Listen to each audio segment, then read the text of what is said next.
So we know this much, and I have an international question that I have to answer, and I don't know that I know necessarily that answer. But what we know is what the schedule is now officially for each and every game of round one between the Pacers and the Bucks in the Eastern Conference opening round playoffs, the 4 seed and the 5 seed. We also know that the Pacers, by the way, have, and I like this. Listen, I like this, but as is always the case, I like my idea better. The new G League team, not new, it's not a new team, but it's a new name, a new brand, a new image for the Pacers, is no longer the Mad Ants, which, of course, the Mad Ants were named initially, and there will be a quiz on all of this later. They were the Fort Wayne Mad Ants because they were named for Mad Anthony Hatter, Mad Anthony Wayne, I guess it is, of Fort Wayne. And that's why they were the Mad Ants. And that's cool, right? And then they moved from Fort Wayne to Indiana, to central Indiana, so they were just the Indiana Mad Ants. And then they decided they're now going to be playing in Noblesville. And we knew that there was going to be a new team name. Now, my buddy Sean came up with a logo for this. I thought the perfect tie-in was to call them the Slicks because it ties two things together. The Indiana Pacers are named the Pacers not necessarily because of pacing the Indianapolis 500, but because of the horse racing tradition in Indiana. It's kind of twofold because a pacer is not only a sit-down rider in a horse race, but a pacer is also, of course, the pace car in auto racing. So you got to buy one, get one in terms of racing heritage in the state of Indiana by calling them the Pacers. I thought they could have done a buy one, get one by, and yes, it's an esoteric term, but in the sport of racing, a new set of tires are called slicks. And then, of course, you have Slick Leonard. So if you called them the Slicks, you got to buy one, get one there. But nonetheless, the Noblesville Boom. And, of course, that is named for – we need actually a drop, as they call it in radio, Corbin. I don't know if we even have one, but we need just a boom baby from Slick Leonard. Do we have one of those that we can just hit of Slick just doing a boom baby? I'll see what I can find. There's got to be one in the system somewhere where when people say – the Noblesville Boom, we just automatically hit, and then you hear Slick with boom, baby. There's got to be one, right? This is what I love about sports in general. And, yes, there's plenty to talk about today. Mark Boyle's going to join us. We'll talk about the Pacers, the Bucks. I'll give you the rundown on the scheduling for the first round. Plenty to get to today. My favorite athlete in Central Indiana is going to join the show coming up here just about 25 minutes from now. We'll get a preview in terms of the NFL draft with somebody who is going to be covering it very heavily, and in particular, great impact and effect on the top of the draft. Paul Kowarski, friend of the show, going to join us on today's show. I mentioned Mark Boyle, so we got a lot to get to. But here's what I love about sport, and you certainly see it here in Central Indiana. In virtually every city. Sports in general and certain personalities become part of the culture of a city, part of the fabric of the city. And it has to happen organically. It cannot happen, you can't force it. When you as I have always said, when you go out of your way to be unique, you are in fact ordinary. Eccentricity and things that are unique have to happen naturally and organically, or else people see right through it. And certain things that become part of a city and a culture of a community don't happen overnight. Slick Leonard, unquestionably, and what is fabulous about Slick Leonard, or was fabulous about Slick Leonard, is the fact that no matter what generation of Hoosier you are, he connects to you. There was a contribution there. If you were somebody that was watching high school basketball in the late 40s and early 50s, you're aware of him coming to Indianapolis as a young player when he was in Terre Haute for the state finals. If you were a fan of Indiana University in the early 50s, mid-50s, you were aware of him hitting the game-winning free throws for Indiana to win their second national championship over Kansas, 69-68, by the way. If you were a fan of professional basketball outside the state of Indiana and big-time stars like George Mikan, you were aware of, or Hot Rod Hundley, you were aware of Bobby Leonard, who was becoming known by his nickname of Slick, representing the state of Indiana while playing for, the Minneapolis Lakers, or being involved in a plane crash of that team and getting essentially a parade through some small town in, I can't remember if it was Minnesota or one of the Dakotas or Iowa, wherever the plane landed. And then, of course, if you were a fan of the Pacers, you were aware of his contribution as a coach and winning multiple ABA championships and being the leader of the greatest era. And, George McGinnis and Roger Brown and Freddie Lewis and Bob Nedelicki and Mel Daniels, all of them, right? And knowing that Slick was the guy for that. And then if you were of my age, you knew of him via commentary. I mean, I obviously knew about his contribution to everything I just mentioned, in particular the IU stuff, but Slick Leonard to me, and yes, I mean, saving the Pacers franchise, having a telethon, making the transition from ABA to NBA, the number of ways in which he contributed to the culture of who we are as a city is immeasurable. It's really unmatched. Because you're talking multi-generations, multi-facets, and multi-aspects of the game of basketball. When he started doing the boom baby with made three-point shots when he was working alongside Mark Boyle, it wasn't like all of a sudden he himself was going around telling everybody, you know what I'm going to do? I'm just going to start saying boom baby when somebody hits a three. It had happened for a long time before people started really kind of catching on to it.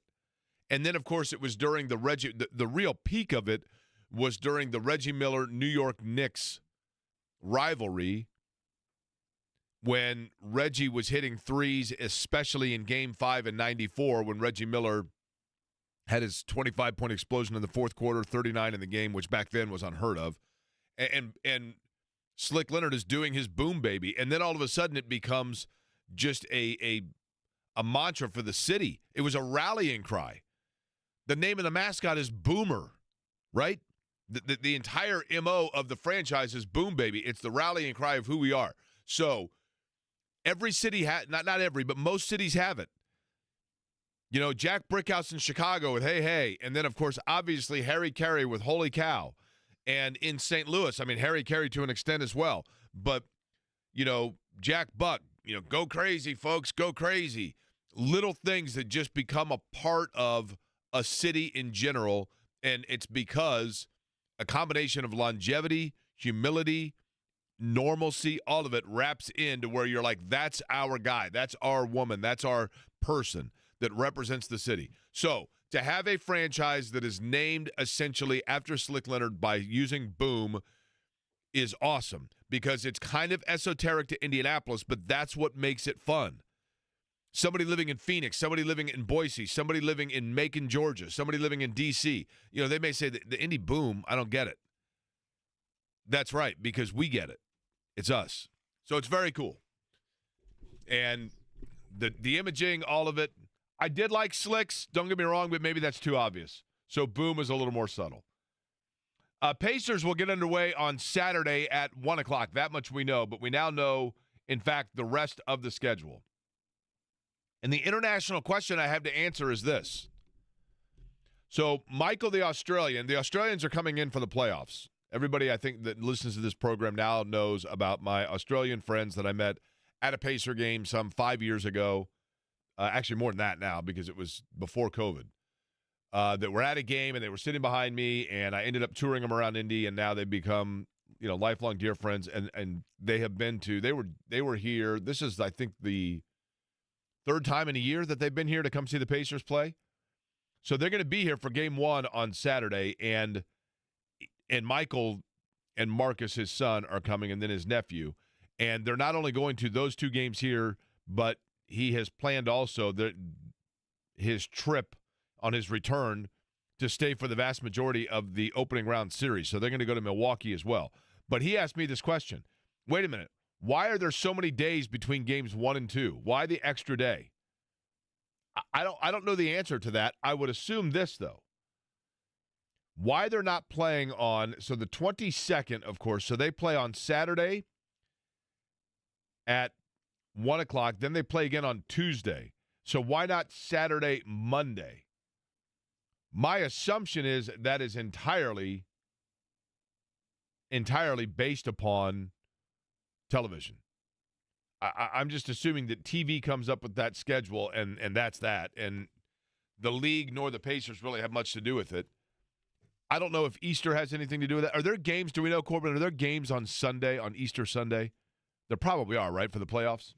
Or do they not schedule? I mean, obviously they play on Christmas, so I would assume they also play on Easter. But I don't know if that factors in. I'm looking right here. Yeah, there are a couple of games. Matter of fact, there's a full slate of games that take place on Easter. So I don't know why they stagger it out that way, in which they have Tuesday instead of Monday. But that's simply the way it works. So, therefore, an extra day of rest, I guess, if you will, for that. Indiana got, yes, Corbin? There's a concert. That's why they're playing on Tuesday. Ah, there we go. I would have told. Who's in concert? Do we know? We probably gave tickets away for it, right? Probably did. I'm going to look it up right now. What concert is it that you got to have some serious clout? I would think, right? To be the concert that says, Mary J. Blige. All right, we gave tickets away for it. I should have known that. Mary J. Blige has some clout. That makes sense. Like Creed ain't getting the NBA to move, right? I mean, let's just be real. I'm trying to think of other New Kids on the Block. Do New Kids on the Block have the kind of cachet, the kind of pull in 2025 where they can say, look, we already have the building? Mary J. Blige does. They're like, all right, it's cool. We're not nobody's going to go in and tell Mary J., right? Nobody's going to tell her that. You'd have to basically send in, it'd be like Kramer to Raquel Welch to tell her that they're, you need the Tony back. There's no way that they're going to do that to Mary J. Blige. So that makes sense. So there you go. So thank you, Greg, for calling in and answering my international question as to why it works that way. The transfer portal news, which is essentially going to carry us through all the way up until the month of May. Every day there's going to be new news about the transfer portal, whether you're talking football or basketball. I talked about yesterday the situation with the University of Tennessee and where we are now. This is where we are now in sport. And I understand both sides of it. I do. The quarterback at Tennessee that wanted $4 million and he stood his ground and he skipped practice, he's holding out. He's holding out for more money. I'm not showing up. I'm on strike. $4 million or I'm not showing up. Well, you got to go to class tomorrow. Yeah, okay, right. I'm continuing to hold out for my $4 million a year. And kudos to Tennessee. We're talking about a guy that was, since the time he was a junior in high school, widely regarded as the top quarterback prospect in the country. Goes to Tennessee, has a fabulous freshman year, goes to the college football playoff. Wonderful talent. And you know what? Everybody and their brother and sister and aunt and mom and dad, everybody in this country jumps up and down and says, including myself, kudos to Tennessee for standing up to the greed of a young player. Kudos to Tennessee for drawing the line in the sand and saying no more, no mas. But you know what? We're all hypocrites. Every one of us, we're all hypocrites. Because what do we love about college football? What do we love about sports in general? It's the great celebration of community and team and representation of all that's great, like in the United States, and it's awesome. And we get together, and on Saturdays are for hanging out, and Saturdays are for having, watching College Game Day and tailgating and going down and seeing the kids on campus and having some beers and eating wings and traveling around. And then Sundays doing the same for the NFL, all of it. God bless America. Like, we all gather together. This is our rituals, to a great extent in this country, are based around sport, right? And what we love about all of it is the freedom and the representation of doing what's best for our own situation and our families, whatever it might be. And all of us, I mean, maybe it's unfair to generalize and say all of us, but generally speaking, as I have always said,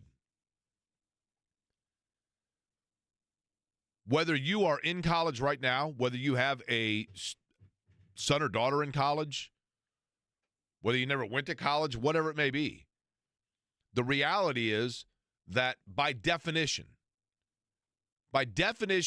college is the period of time where one makes the final or facilitates for the final metamorphosis between getting out of adolescence and youth and into adult preparation. Learning how to live on your own, learning how to remember your social security number, learning how to pay bills on time, learning how to do time management, learning how to, what does a degree for a college person say? It says, I have learned how to finish tasks on time, and I have learned how to manage my free time to get things done. That's what it says, right? And so when you go away to college, whether you are going for trade school, whatever it might be, the reality is you are supposed to be preparing yourself for the real world. What does the real world mean? The real world means making decisions that better your lot in life. Now, we can sit here and poo-poo all we want. Young people that are transferring every other week from one school to the next for more playing time, more minutes, whatever else, taking the handouts, taking the easy way. I get it. I'm not saying people are wrong in that critique. I get it. But at the same time, why do we not have the same critique when you're in the copy room at work and you're talking to Frank from accounting and you're like, hey, Frank, I remember you were telling me Frank Jr.'s in college. How are things going? Well, freshman year, he decided that he didn't really like his major, and he had some, he was kind of homesick, and so anyway, he's transferring schools, and now but we really like this new school where he's going, and he seems a lot more comfortable. That's great. Tell Frank Jr. I said hi. You don't think anything of it. But when it's athletically driven, you walk away and you go, Frank Jr.'s a diva. What's he doing changing schools because he's taking the easy way out? In the case of the NIL stuff and the transfer portal where we are right now, I've said it before and I'll say it again. I don't have to like it as much as anybody else dislikes it, but I understand. Kind of like Chris Rock says, Nico at Tennessee and the holdout for $4 million and going to North Carolina now and apparently walking away with no offer because he held firm, $4 million or I'm not going to be your quarterback. I don't have to like that, but I understand. Number one, because somebody will probably give it to him somewhere. And number two, college is about preparation for the real world. And what happens at the professional level in football, or for that matter, what happens at the professional level with anybody, no matter what line of work you're in the real world. You come up with your number of value of what somebody's going to pay you, and that's what you're going to get paid. Somebody who is bitter about somebody who's moved up multiple jobs and got them promoted, oftentimes it's because they themselves don't have that option. Unfair, but true. And if you know that, legislation is on the horizon about essentially a salary cap in NIL money, and you know that that's coming, and you know that revenue share and Title IX and all kinds of things play into the fact that it is entirely possible that this open season, wild, wild west nature of getting everything you can monetarily may be coming to an end, and this is the year of free agency, then in any other line of life, somebody does that, you commend it. Now, we can sit here and say all we want, but it's ridiculous because this guy's a diva. He's a young player, or any of these players, any of these transfer portal kids are taking the easy way out. They're not going through the proper steps of earning playing time, earning the right. I understand all of it. I'm not saying that people with that viewpoint are wrong, but the opposite side of it, I understand.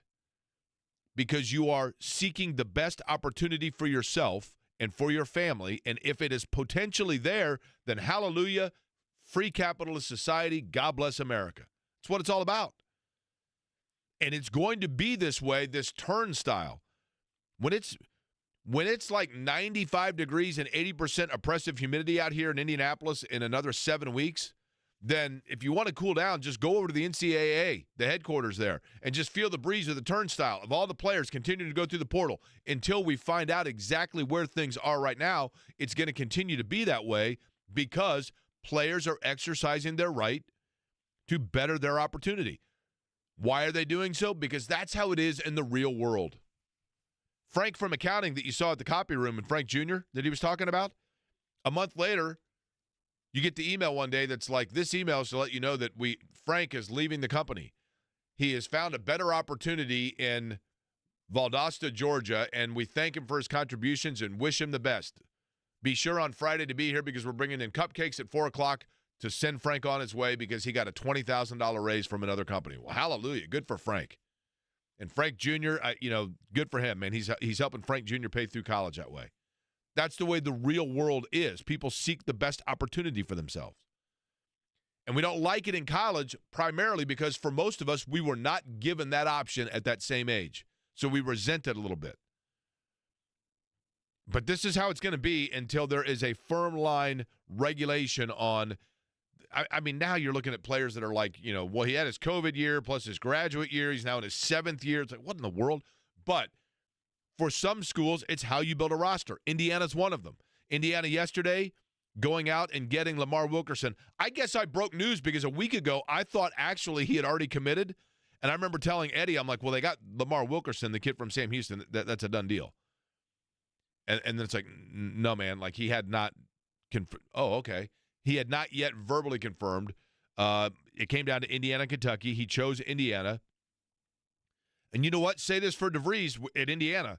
He did the same thing at Drake, who had 5 20-win seasons in their history before he arrived. He had to rebuild a roster. He did so, and then won 6 straight 20-win seasons. Then he goes to West Virginia, 1 year. Has a roster that's completely depleted when he gets there. Has to rebuild a roster, puts them right on the brink of the NCAA tournament, and does so with a team that really, once it gelled together, pretty darn good. Had some nice wins in the Big 12. Now at Indiana, having to do it again. And I think it's interesting that what we're seeing now, if you look at it, Reed Bailey out of Davidson, Connor Enright from DePaul, now Lamar Wilkerson. These are all players with multiple-year experience under their belt. It is, in fact, the Curt Cignetti blueprint. I'm not saying that that's where he got the idea, but it is, in fact, the same blueprint of I'm going to go with players who are experienced veteran players as opposed to a bunch of immediate, 5-star guys. And yeah, you didn't have time to get those guys in. I get that. But I think Indiana, for the time being, what they are doing, which I think is very smart, and I think football did the same thing, is you take a veteran experienced, even though it's all transfers and guys that are getting to know one another, you're getting older veteran players to mesh together to get you on the map and be able to then show people, look what we're doing here. Indiana next year is probably going to win, 19 to 21 games? Maybe. They're not going to be ranked in the top 5. They're not going to be like their rival at Purdue, who's got a solid team that's all back together, that's running it back, and that's going to be a top 5 team. They're not going to be that.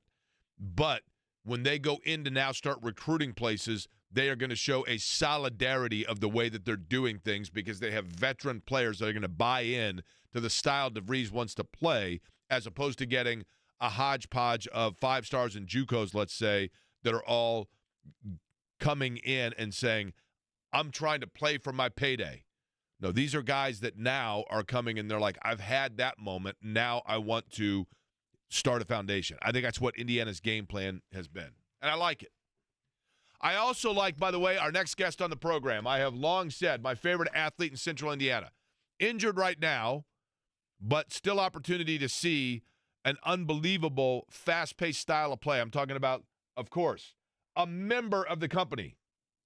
Leketor Member-Mehne, Indy Ignite next.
This is the fight song. I know this from the time that I worked in St. Louis, the Missouri Tiger fight song, right? Correct.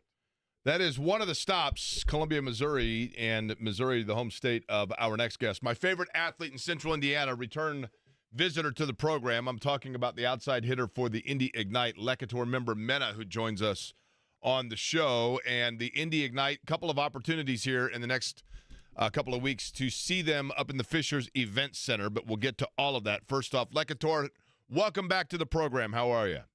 Hey, thanks for having me back. I'm doing good. How are you? I'm well, thanks. Now, do you drink coffee? You seem awfully caffeinated each time that I either see and or talk to you.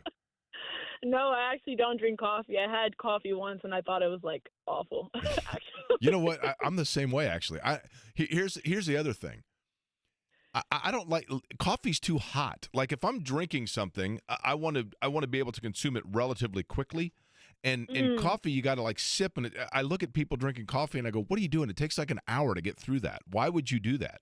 Right? I don't understand they're it. comfortable burning the top of their mouth. Me, on the other hand. I would agree with that as well, right? Hey, Yeah. listen, there's I want to get to a lot of different things with you because we've had you on before, and I'm going to repeat what I said at that time. Now, I know, obviously, Leketor, that you are currently sidelined with injury, and I know that because I went to the Pro Volleyball Federation All-Star Game at the Fishers Event Center, I don't know, probably a month, 6 weeks ago, something like that. And you were named an All-Star, but you were not there. But it was, again, it was so much fun because I love the energy of all of it, right? And I love the enthusiasm, not just of the play on the court, but the crowd and all of it. I think all of this for the Indy Ignite has been a home run. But you guys right now are sitting right in the middle of the pack, essentially fourth in the Federation standings. You're 12-10. You've been really good at home. For you personally, how challenging has it been as a team leader to have to sit and watch now due to injury as opposed to being out there? At first, it was really challenging just because I'm just so hungry, and I like being in the gym is like my safe space. Being able to practice it's my safe space. And so at first, it was like, I just want to be out there. But then over time, it's like, you know what, I can't argue with God's plan. Like, there's so many other ways that I can contribute. And so just been reminding myself of that, and it's gotten so much easier over the course of time. I want to offer you the opportunity to speak to young people, whether it be in sports in general or just kind of in life in general, right, in this aspect. You know, here you are. You guys are going to be playing tomorrow night at home, Fishers Event Center, taking on Vegas. You're 12-10. You are a star player and leader of your team, but you've had to now, as we just talked about, kind of watch from the sidelines. What things can you learn, not just about your team, but about yourself, through having to be forced kind of to take a step back and choose the optimistic as opposed to woe is me approach to all of it? Yeah, I think the first thing I would say about me personally is that my growth doesn't stop just because I'm not on the court. I think I've learned so much about the game, so much about my teammates, and just so much about volleyball, being on the sideline, being able to watch and tell my teammates, like, oh, no, your arm is too low, or the ball's too far out in front of you, or, oh, the ball's too far behind you. Like, being able to watch them play is still a means of learning that I can also take into my game. Like, I've taken so many things from Z's game, so many things from Katie's game, just being able to sit on the sideline and watch that I would not have been able to take before while I'm playing, because obviously I'm focusing on what I'm doing. So the biggest thing I've learned for myself is that, like, just because I'm not currently on the floor doesn't mean that I don't have opportunities to grow within the sport right now. And then the other thing is, yeah, people can be like, woe is me, I'm not on the court or whatever, but I'm a firm believer that everything happens for a reason. And yeah, it's like really unfortunate and kind of crappy if I'm honest, but like my plans have never been greater than the plans that God has had for me. And every single time I've been through like a dip or like a low point, the high point is so much higher than I've ever been able to imagine. And so I'm just keeping my brain on the thought process of like, yeah, like right now, like we're digging in, we're getting through this, but I know that it's only making me hungrier for next year. And it's like, yeah, like I'm adding that as a chip on my shoulder. Like, yeah, I'm down this year, but like next year is going to be a huge turning point for me. And so I'm just keeping my mind focused on that, knowing knowing that, like, every single time God has had something so much greater for me. We talked about this the first time that we talked. Leketor Member-Mena is my guest here from the Indy Ignite. They are at home tomorrow night, Fisher's Event Center, taking on Vegas, then back home again on the 25th. So a couple of chances to see him here in the next couple of weeks. And I know we touched on this briefly the last time I talked to you, but I wanted to get back into it. And that is, when it comes to finding the positives, working through adversity, so to speak, you come from a household where that seemed, I'm assuming, to have been ingrained in you at a young age. And by that, I mean the leadership, the example of your elders, your parents, etc.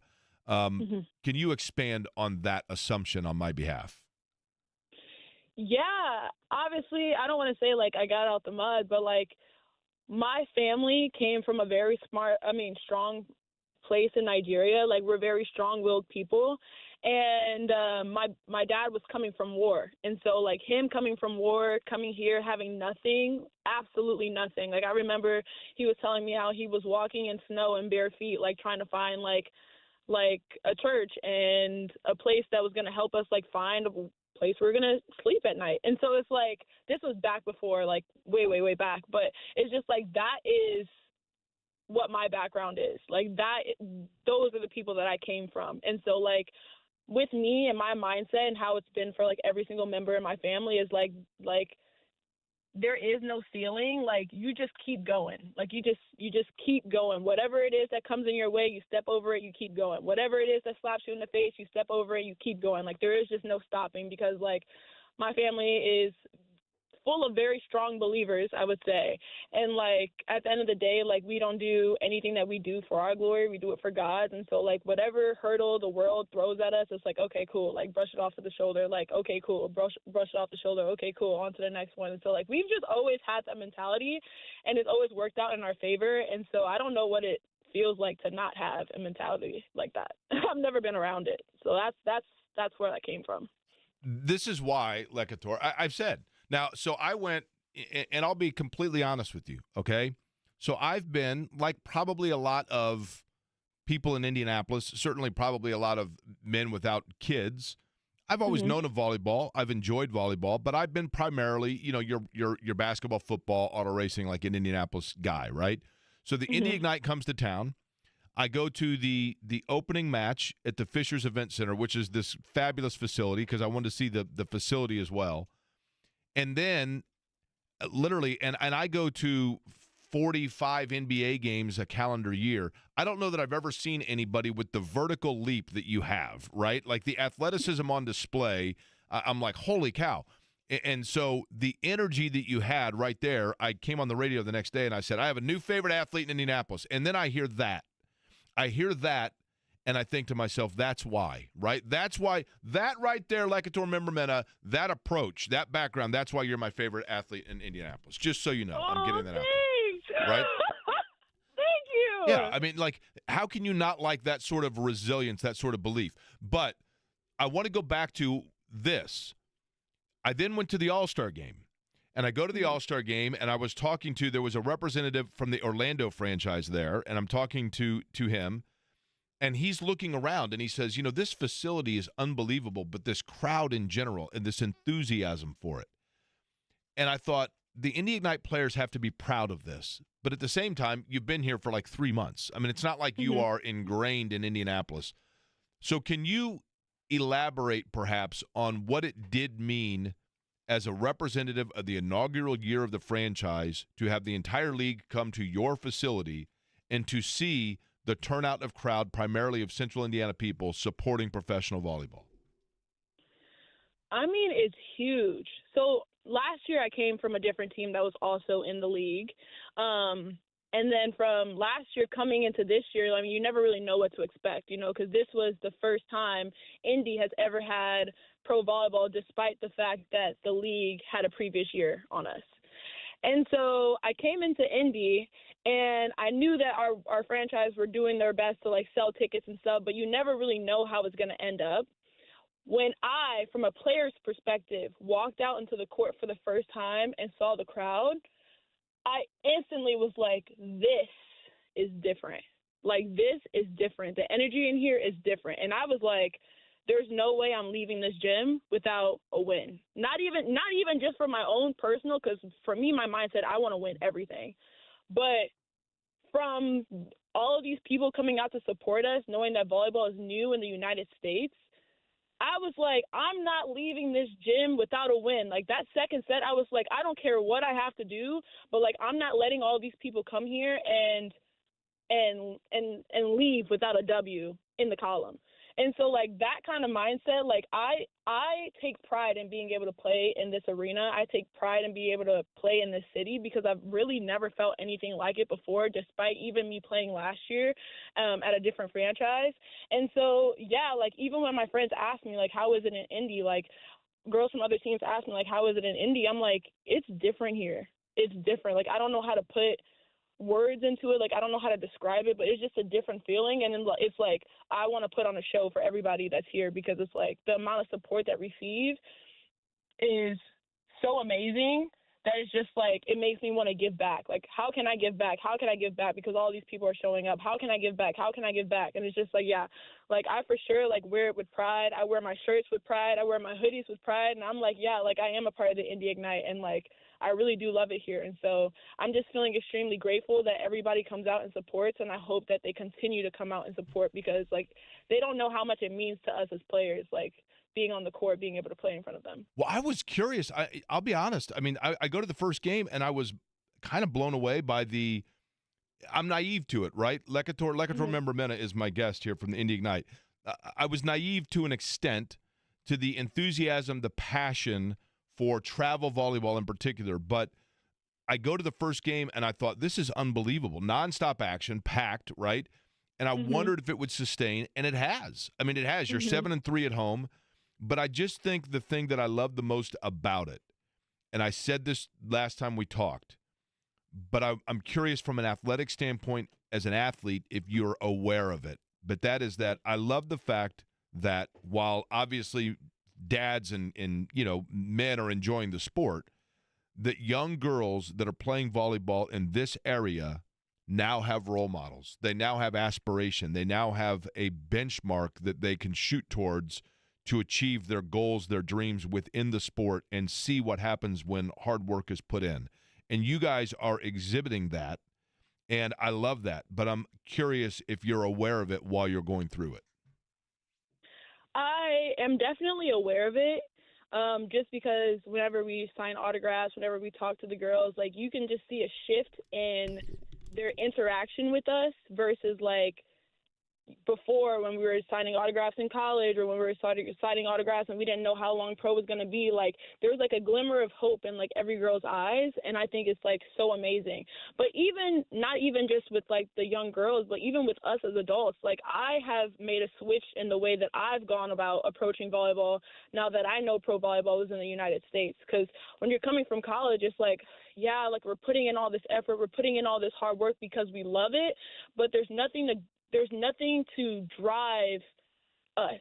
Does that make sense? Because it's like there's a ceiling, there's a cap. Like, there is nothing for us after that. Like, we're going to have to go and get real jobs, and all of this is going to be a waste. But the moment I found out pro volleyball was coming to the United States, like, it lit like a fire in me that I didn't even know that I had, because it's like, now I have something to aim towards. Now I have something to work towards, like, it's not just the Olympics. Like, it's every day. Like, it's a part of my job now. Like, I can hunger for something. And so I know if I, as a pro athlete, am feeling that, I know for a fact, like, the younger girls are feeling that, and it's so huge. And I just pray to God that it's here to stay. I know that it's here to stay, and I'm so grateful for it. Again, tomorrow night, taking on Vegas for the Indy Ignite, and then next Friday against Orlando. Leketor Member-Mena, we certainly wish you the best in health, Leketor, to getting back on the court, because I know what that would mean to you, but in the interim, certainly appreciate the conversation as always. And what is your vertical leap, by the way? I know you've had it, like, in the NBA, everybody in the NBA claims their vertical's like 46, 48, 50 inches. What's your vertical? What's your vertical? I got to know.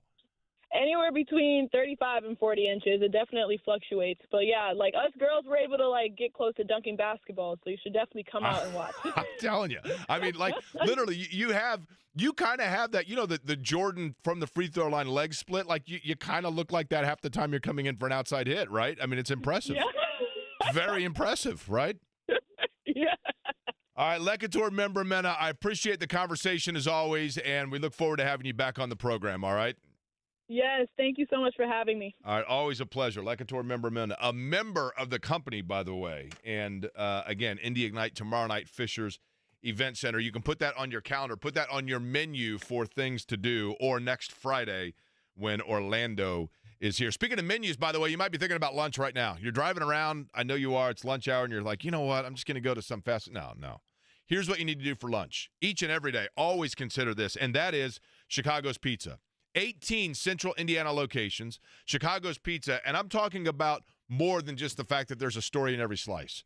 When you go into a Chicago's Pizza, you are going into a place that is family-owned at the top. You're going into a place that then has a family-type feel within the particular location that you're going into. And it might be that you are in the mood for that fabulous, always succulent deep dish pizza, right? Or maybe you're thinking, you know what? No, a little bit. Today I just want more of the thin and crispy. No problem. They've got that as well. Want to go on the lighter side? Always an option with the salad bar at Chicago's Pizza. I love Chicago's Pizza because their motto is that there's a story in every slice, and their story is a great one. Two guys over 40 years ago that just said, you know what, let's go ahead and open up a pizza place the way it used to be, that is good to the neighborhood, that's part of the community. Let's name it for Chicago, but let's do it with the tradition and heritage of Indianapolis. That's what I love about Chicago's Pizza, and the fact that they make the dough and all the ingredients fresh right there every day. Chicago's Pizza. 18 central Indiana locations, 25 of them across the state. Always a great lunch option. Mark Boyle, voice of the Pacers, joining us just over 10.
I'm telling you. I love athletes with energy. I think Leketor Member-Mena has a very Tyrese Halliburton kind of vibe about her. I remember when Tyrese Halliburton was given his contract extension. I mean, he got a max deal, right? But I remember talking to one of the front office people at the Pacers, and they said the thing about him that's unique is he just literally goes into a room and everyone brightens. Like his goal from the time that he gets up in the morning, seemingly until he goes to bed, is to put people around him in a better mood, no matter who it is. And I'm not saying that Leketor Member-Mena wakes up and says that about herself, but it feels that way when you talk to her. Like, just the nonstop energy is pretty awesome. And that's why, how can you not root for that? And look, I get it. I totally understand that. I totally understand this. That people would turn on the radio and say, it's a sports talk radio station in a city where the NBA playoffs is getting set to begin, and Purdue just got a 6'4" point guard that was playing professionally in Israel that's going to be a very good player for them, who is saying all the right things, and they've now signed an Oscar and a Meyer, because Omar Meyer is the kid's name. And then you already have, Oscar Clough coming in from South Dakota State. So you've got that. You've got Indiana getting Wilkerson coming in, who's a big-time scorer, and their situation is rounding out. I mean, there's a lot going on in the world of sports. I get it. And I understand why people would say, look, I'm turning into a radio show, and volleyball is a more niche sport at the professional level. I get it. But one of the things that I've always wanted out of this show is I want, no matter who it is, no matter what sport you're a fan of, to feel like at some point there is representation for you. For example, Chicago's Pizza. Love Chicago's Pizza. They got a salad bar there, because not every day are you wanting pizza. You might want a salad bar. And a salad bar's got a little of everything, right? And I want this show to feel that way. But I also think it's important, even though I realize a lot of kids are still in school right now, but for people on the podcast forum, whatever else, especially young girls that are playing a sport, to know that there are people out there also for them to look towards as role models, etc. And speaking of that, last night I did something yesterday that I have to atone for. I have to make up for something. I need to make good. I need a do-over, and I need to make a public apology.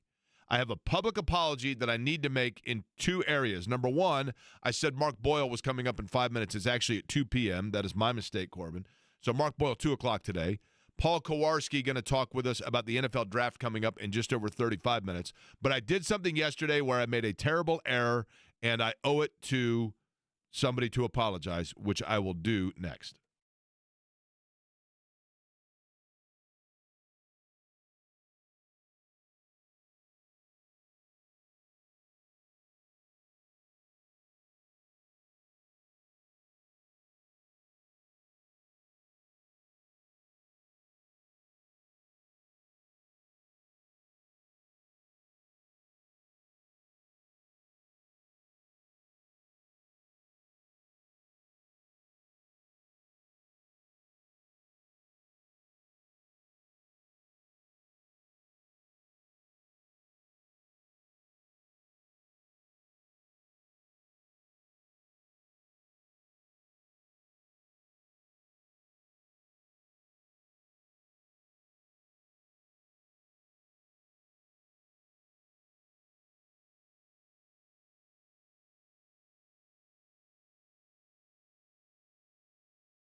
Blitzing through the first hour.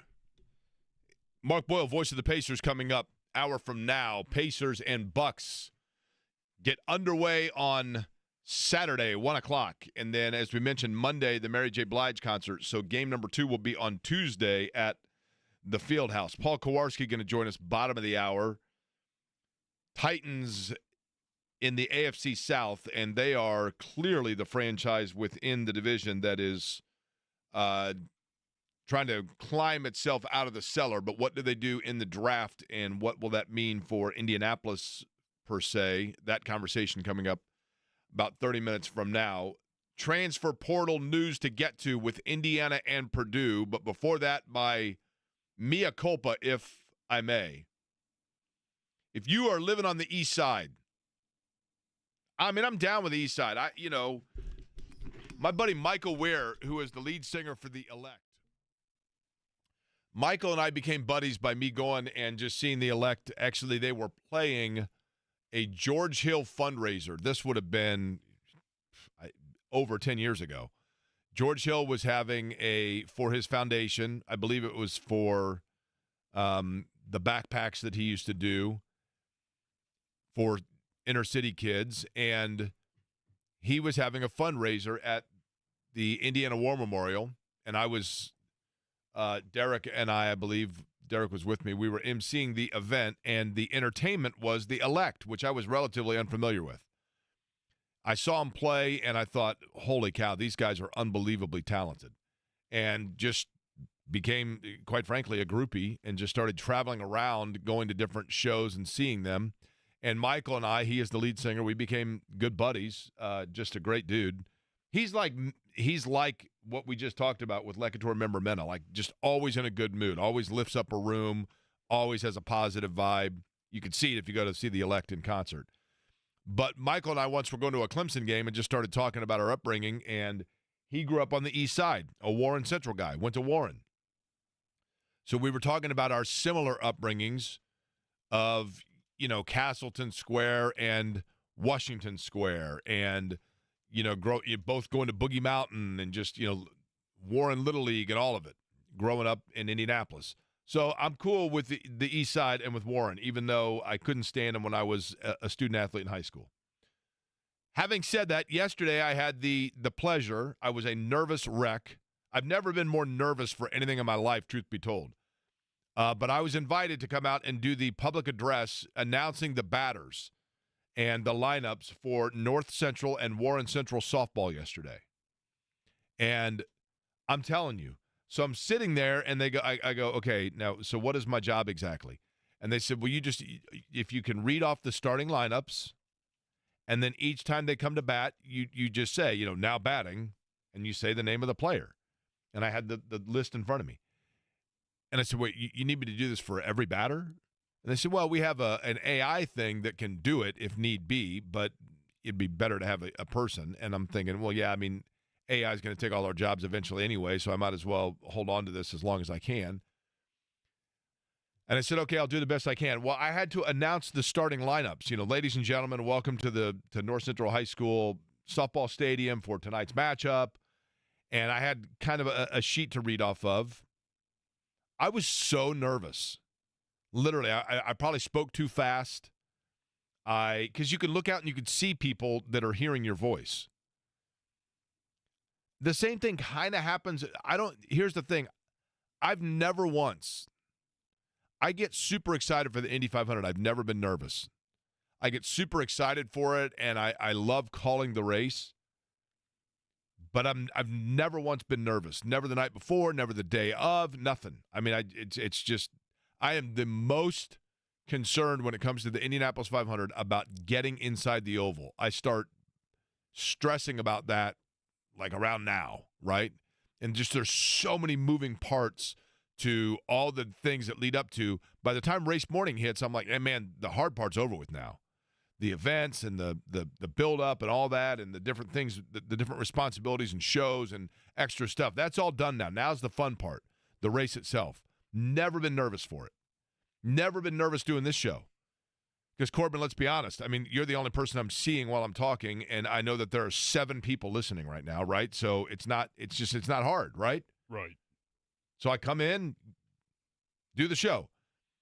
I was so nervous that during the announcing of starting lineups between North Central and Warren Central, I do the lineups. I messed up two of the names, partially because I couldn't read the handwriting. And I got a little bit confused on two of the names. Zori Hairston of Warren Central is one of them. But when I got done, as they were doing the batting order, a girl came up to bat for Warren, and I said, "Wait a minute, I don't remember this name." And they said, "Well, you skipped over her during the starting lineups." What? And I felt terrible. This girl, I believe, is a freshman and has earned her spot playing varsity softball. And as a freshman playing varsity softball, she has earned the right to hear her name called in the starting lineups. And for whatever reason, I don't know how, but I skipped over her. I don't know if I didn't see the sheet. If I looked, I have no idea. 100% on me. But if you are from the east side of Indianapolis, if you know anybody at Warren Central High School, if you know anybody who knows Kennedy Nicholson, who is a freshman softball player at Warren Central, you absolutely please give her my sincere, heartfelt apology, because she earned the right to hear her name announced as a starter, and somehow or another, I skipped over it. Totally inadvertent on my behalf. Yeah, I called her when she came to bat, but when announcing the starting lineups, she earned the right to hear her name as a starter and did not get to hear her name, and I totally apologize for that. Kennedy Nicholson, if you know her or know her family or anybody at Warren, please, please send my sincere apology to her. Transfer portal news. Here's what we know. Purdue and Indiana. Two kind of different approaches here, but at the same time, two different ways of going about building a roster. And by the way, yeah, did you have to play walk-up music? I didn't have to play it. They had walk-up music that was there automatically. You know, one of the dads had it and would play it each time up. One of the girls, by the way, and this wasn't necessarily a bad thing, the initial batter for North Central, they had an issue with the walk-up music for her walk-up music, and it didn't play in its entirety, but it was Milli Vanilli, and so I don't think anybody was upset by it. Purdue, will begin with that, has added a transfer portal signing, and they're probably, I'm going to guess that Purdue is, for the most part, done here. Because if you look at Purdue's roster, Purdue's biggest thing in the transfer portal was making sure that they didn't lose a lot in the transfer portal. And yes, they lost two players in Cam Heide and Miles Colvin. I get that. And a couple of, fringe pieces. I mean, Waddell, I understand that. No disrespect to him. I'm just saying. In terms of rotational pieces, they lost two.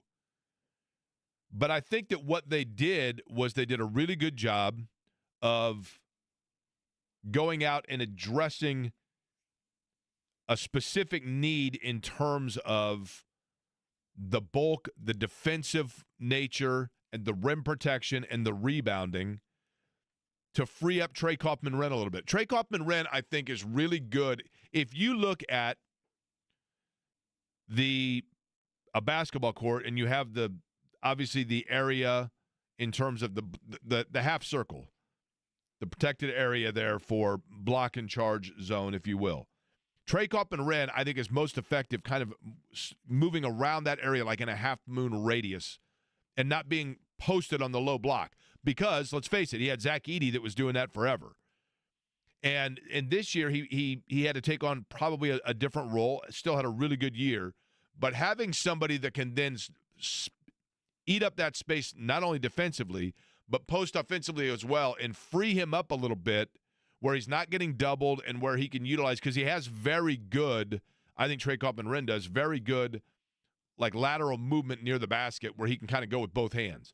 And this, by getting a guy that is a space eater that can take on that role and free him up a little bit, is big. And that was an area of need for them, and so they went out and they addressed it immediately. And that was obviously in Oscar Clough, that was the first guy that they went out and got, right? And that was a big signing. I mean, a 6'11" space eater. Now they go out and they get Omar Meyer. Now, I can't tell you how many times my condolences here to Rob Blackman. Because if I've got Omar Meyer and Oscar on the floor at the same time, I'm going to invariably call one of them Oscar Meyer inadvertently. There's just no doubt about it. And they're going to have the paint crew and all are going to have fun with it. Guarantee it. But Omar Meyer, who is their latest signing, and he's been rumored to be inked in for a while now, but we now know, committing to Purdue. This is a guy that has been playing in the EuroLeague in Tel Aviv. He's 6'4". He's young, but he's been playing professionally, and I think pretty good shooter, but more so seemingly, and this is what I love, the attitude and the approach of facilitator. If you look at Smith for Purdue and what he does best, he is a very smart and opportunistic player. But I saw somebody say halfway through the second half in the Purdue-Houston game, in that game, I see somebody that posts and says, look, Smith of Purdue is the best point guard in college basketball, and it's not close. This guy is literally on every possession running a clinic on how to get people into the right areas and finding the right space of just where to put the basketball. And, yeah, listen, is he the biggest guy in the world talking about Braden Smith? No, of course not.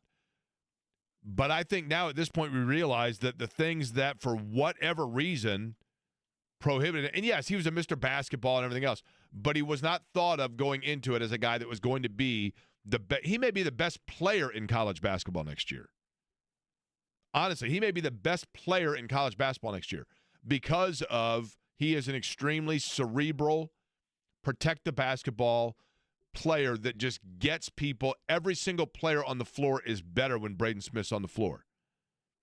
Now, he is going to need to be spelled at times, and so you get a guy now in Omar Meyer that is a little bit bigger, probably maybe doesn't have the same vision, but has the same mentality of my job is to make people better.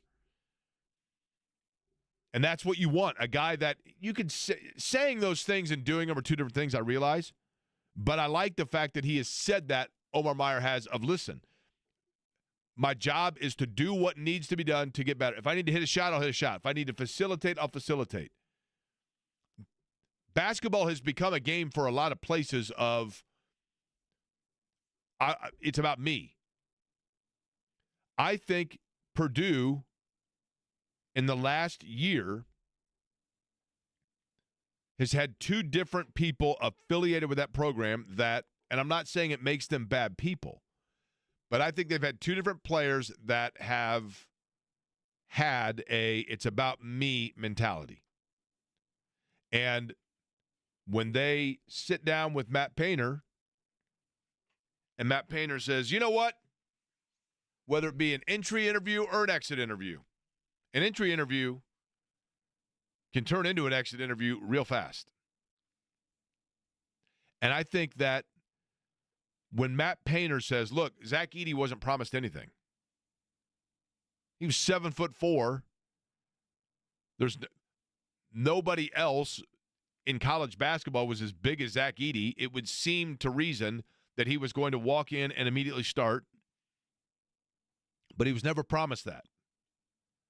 And if you look at Zach Edey when he first got to West Lafayette, to Zach Edey the time he left West Lafayette, find me a player or a program that better developed somebody and a player that better took that development and worked with it more than Zach Edey, who had 17 rebounds last night in the NBA, by the way. But why did Zach Edey develop in that fact? Because Zach Edey knew that at Purdue, it's not handed to you. And I commend Purdue for that. And I think that takes a special kind of player to go into a situation like that. And I think there are players that seek that out. I think there are players that say, I want to go somewhere where I got to earn it as opposed to a place where it's just handed to me. That's the Purdue model, and that's what's worked for Purdue, and that's why Purdue, while, yes, This year they have had more probably involvement in terms of the portal of guys leaving and having to be active in it than normal. They still kept their base. They still kept their foundation, which is Kaufman Wren, Braden Smith. That group is still there. And then you add complementary piece, and they're going to be a top 5, top 10 team heading into the preseason, and they're probably going to stay there because they have leadership, assuming Smith stays healthy, at that position. But while you hear guys all the time that say the right thing. Every player known to man says the same thing. I'm here to win. I'm here to I can't wait to get in the gym and start working. You hear that all day long. But when it is an environment where going into it that that's what you not only have to say, but what you have to do, then you are more confident that the players that you are bringing in are in fact aware that that's what they need to do. Now, Indiana on the other side. I don't mean on the other side of that mentality. I mean on the other side of the state. And also in terms of the way that they are having to build their roster. Indiana's not going back to necessarily Tom Crean year one rebuild because Kelvin Sampson left it smoldering. And yes, Mike Woodson in his departure from Indiana left the cupboard empty in terms of players, but not like in this. It's apples and oranges. Because one of them, when Kelvin Sampson left, you had players that you'd had to get rid of. You had players that there was no way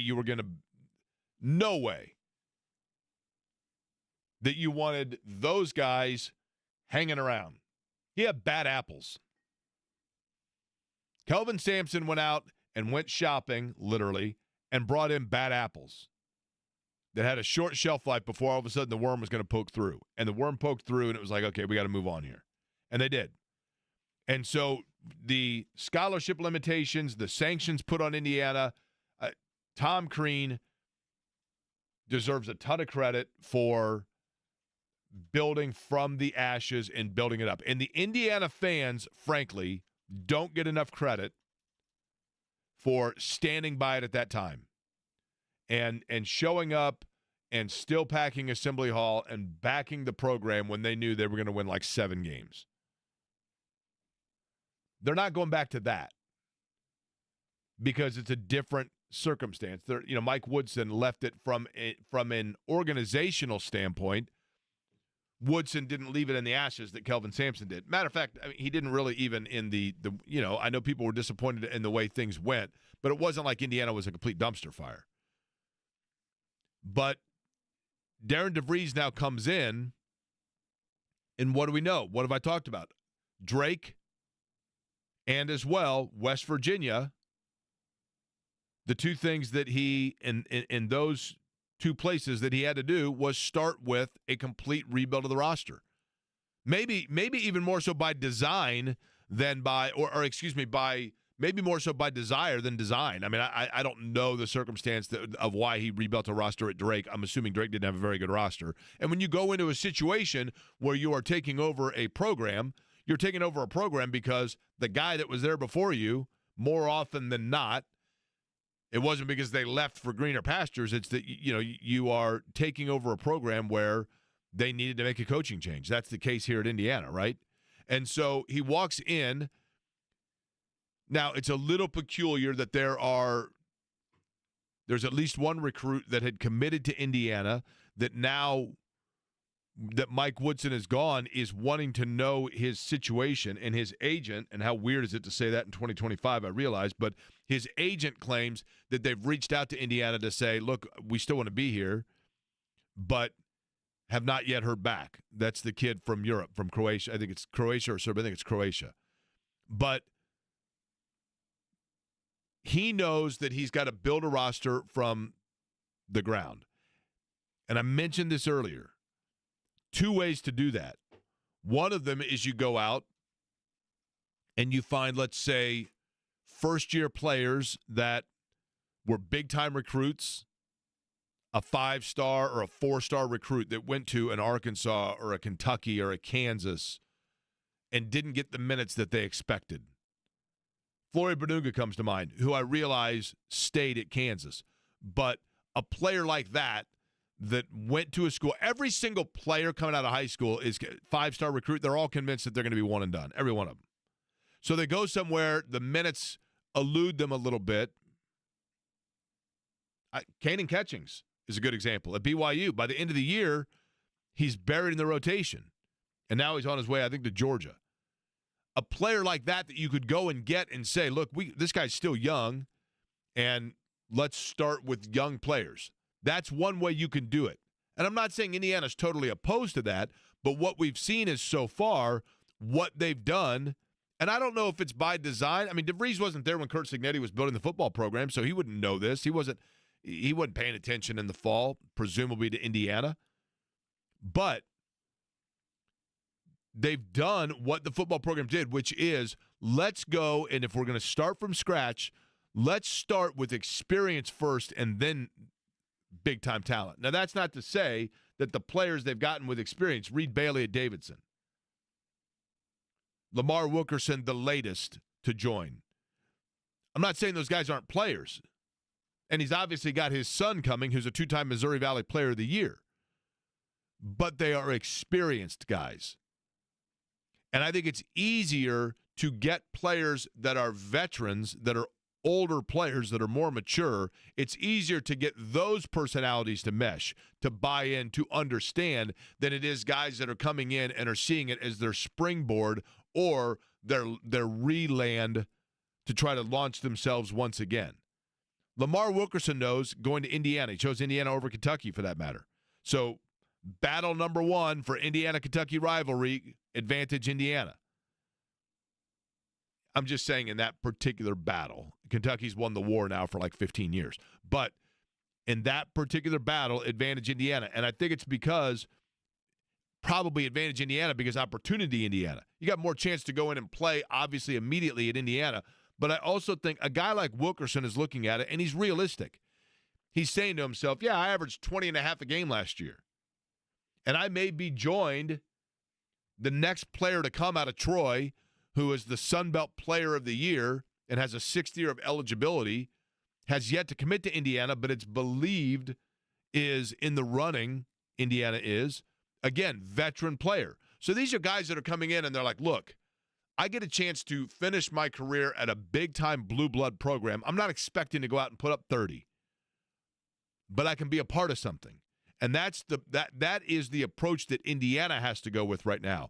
And I think that Indiana knows, especially DeVries has to know, look, I got this job because Mike Woodson left and Indiana wanted a 20-year hire. Not a quick fix. They wanted a 20-year hire. And if they believe I'm the 20-year hire, then I want to make sure that I am getting launched the right way. And that is setting a footprint on what I want my program to be, and I want players that I'm then recruiting in 26, 27, 28 to see what I did in that first year, to see how I want to play and how I want my program to look, and I know it's a totally overused word, but how I want the culture to appear. And these players, veteran players, are giving Indiana that opportunity. And what Indiana should hope for, what Indiana should aspire for, what Indiana should benchmark is what's happening in West Lafayette. And look at it and say, we want to be a program that when a player comes and gets minutes and is established, that they want to stay here, like Braden Smith, like Trey Kaufman-Wren, like Fletcher Lawyer. Those guys had opportunity, probably all three, to go wherever they wanted, but they have a big three that is staying in West Lafayette. And I think DeVries knows that going out and getting veteran, mature players that understand and buy in allows him to create the setting that then makes it easier to go out and get players to recruit to what and who you want to be, as opposed to what works in the right now. Because he's got time. All Indiana fans have to do now is extend to him the same understanding and patience for the first 12 to 24 months that they gave to Tom Crean. And that they gave, frankly, to Mike Woodson. But then, due to circumstances, obviously, with Woodson, that patience went away. It just simply did. Pacers playoffs Saturday, 1 o'clock, game 1 against Milwaukee. Bucks have won 3 of 4 in the regular season. But not all games are created the same. When you look at things like the back-to-backs, the scheduling, the way it played out, does that mean that automatically you look at Milwaukee and say they're 3 quarters better than Indiana, head-to-head? And what happens now in this particular playoff series? Saturday, game 1, and then Tuesday, because the Mary J. Blige concert on Monday. Thanks for those that pointed that out. That's game that game or that concert Monday moves game 2 to Tuesday. Mark Boyle is going to talk about it next. Real quick, let's squeeze in John before we go there. John, what's going on? Hey, Jake. Wanted to say 2 things about IU basketball. One person that I thought really developed while he was there for 4 years was Jeff Newton. I thought at the beginning, he was okay. And then by senior year, I think we were in the Final 4 or the Final 2 with him. He was a good player. That was his, I think, his junior year when they went to the Final 4, but he was a good player for sure.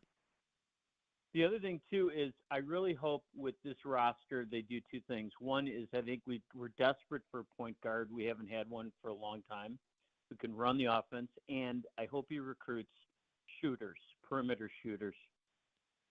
Well, here's the thing. He was very open, John, about the fact that he wanted to play 4 and out, and by that I mean 4 guys that are going to be able to score from the outside.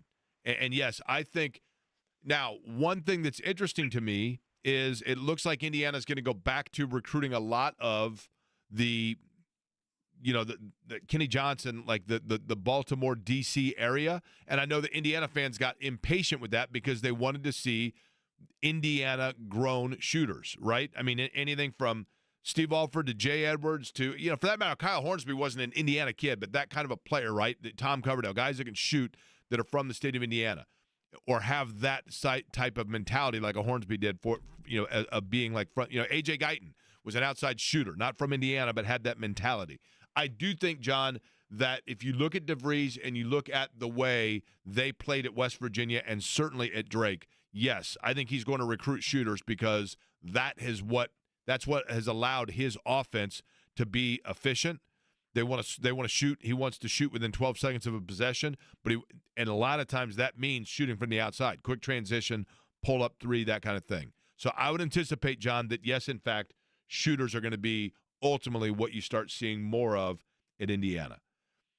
New G League team in Noblesville. It's named after Slick Leonard, a guy that worked alongside of him. Mark Boyle joins us next.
Now, I am curious. We talked about the fact on this program that the NFL draft, at least to me, and maybe I'm speaking too esoterically, like just for myself. I don't know. But it does feel like this draft does not have the pre-draft hype and buzz that we've seen in years past. But I think maybe I'm saying that just because the Colts are not drafting as they were 2 years ago, towards the top.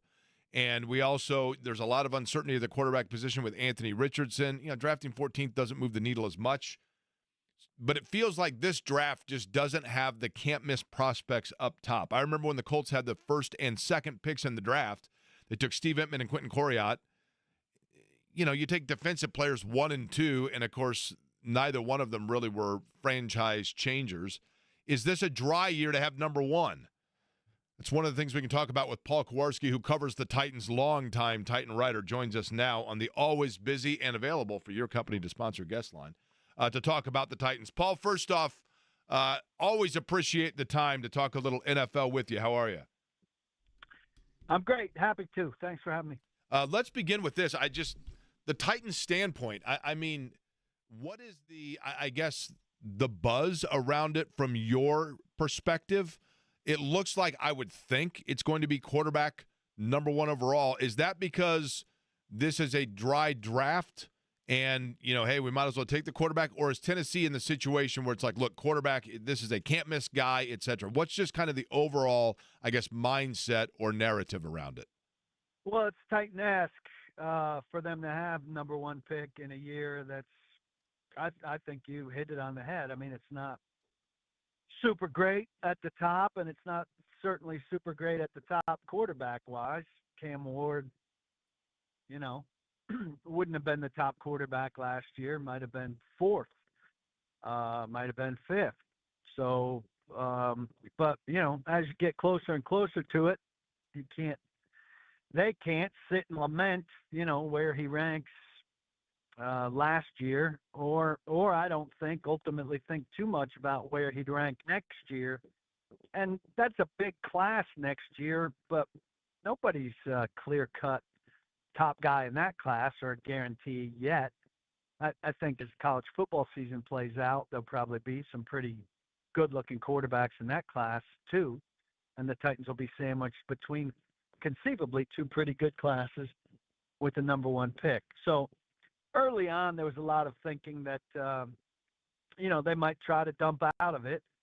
They've got a lot of roster holes. If you make a good trade out of number 1 and land Abdul Carter, who they clearly have a big, big need for a pass rushing edge, and could gather some more picks. They don't have a 3rd rounder because they traded for L'Jarius Sneed last year, the cornerback from Kansas City.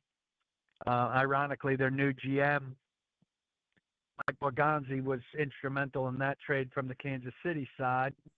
And they've got so many holes, But then they weren't involved in the veteran quarterback market, really. Brandon Allen, a backup, not a starter.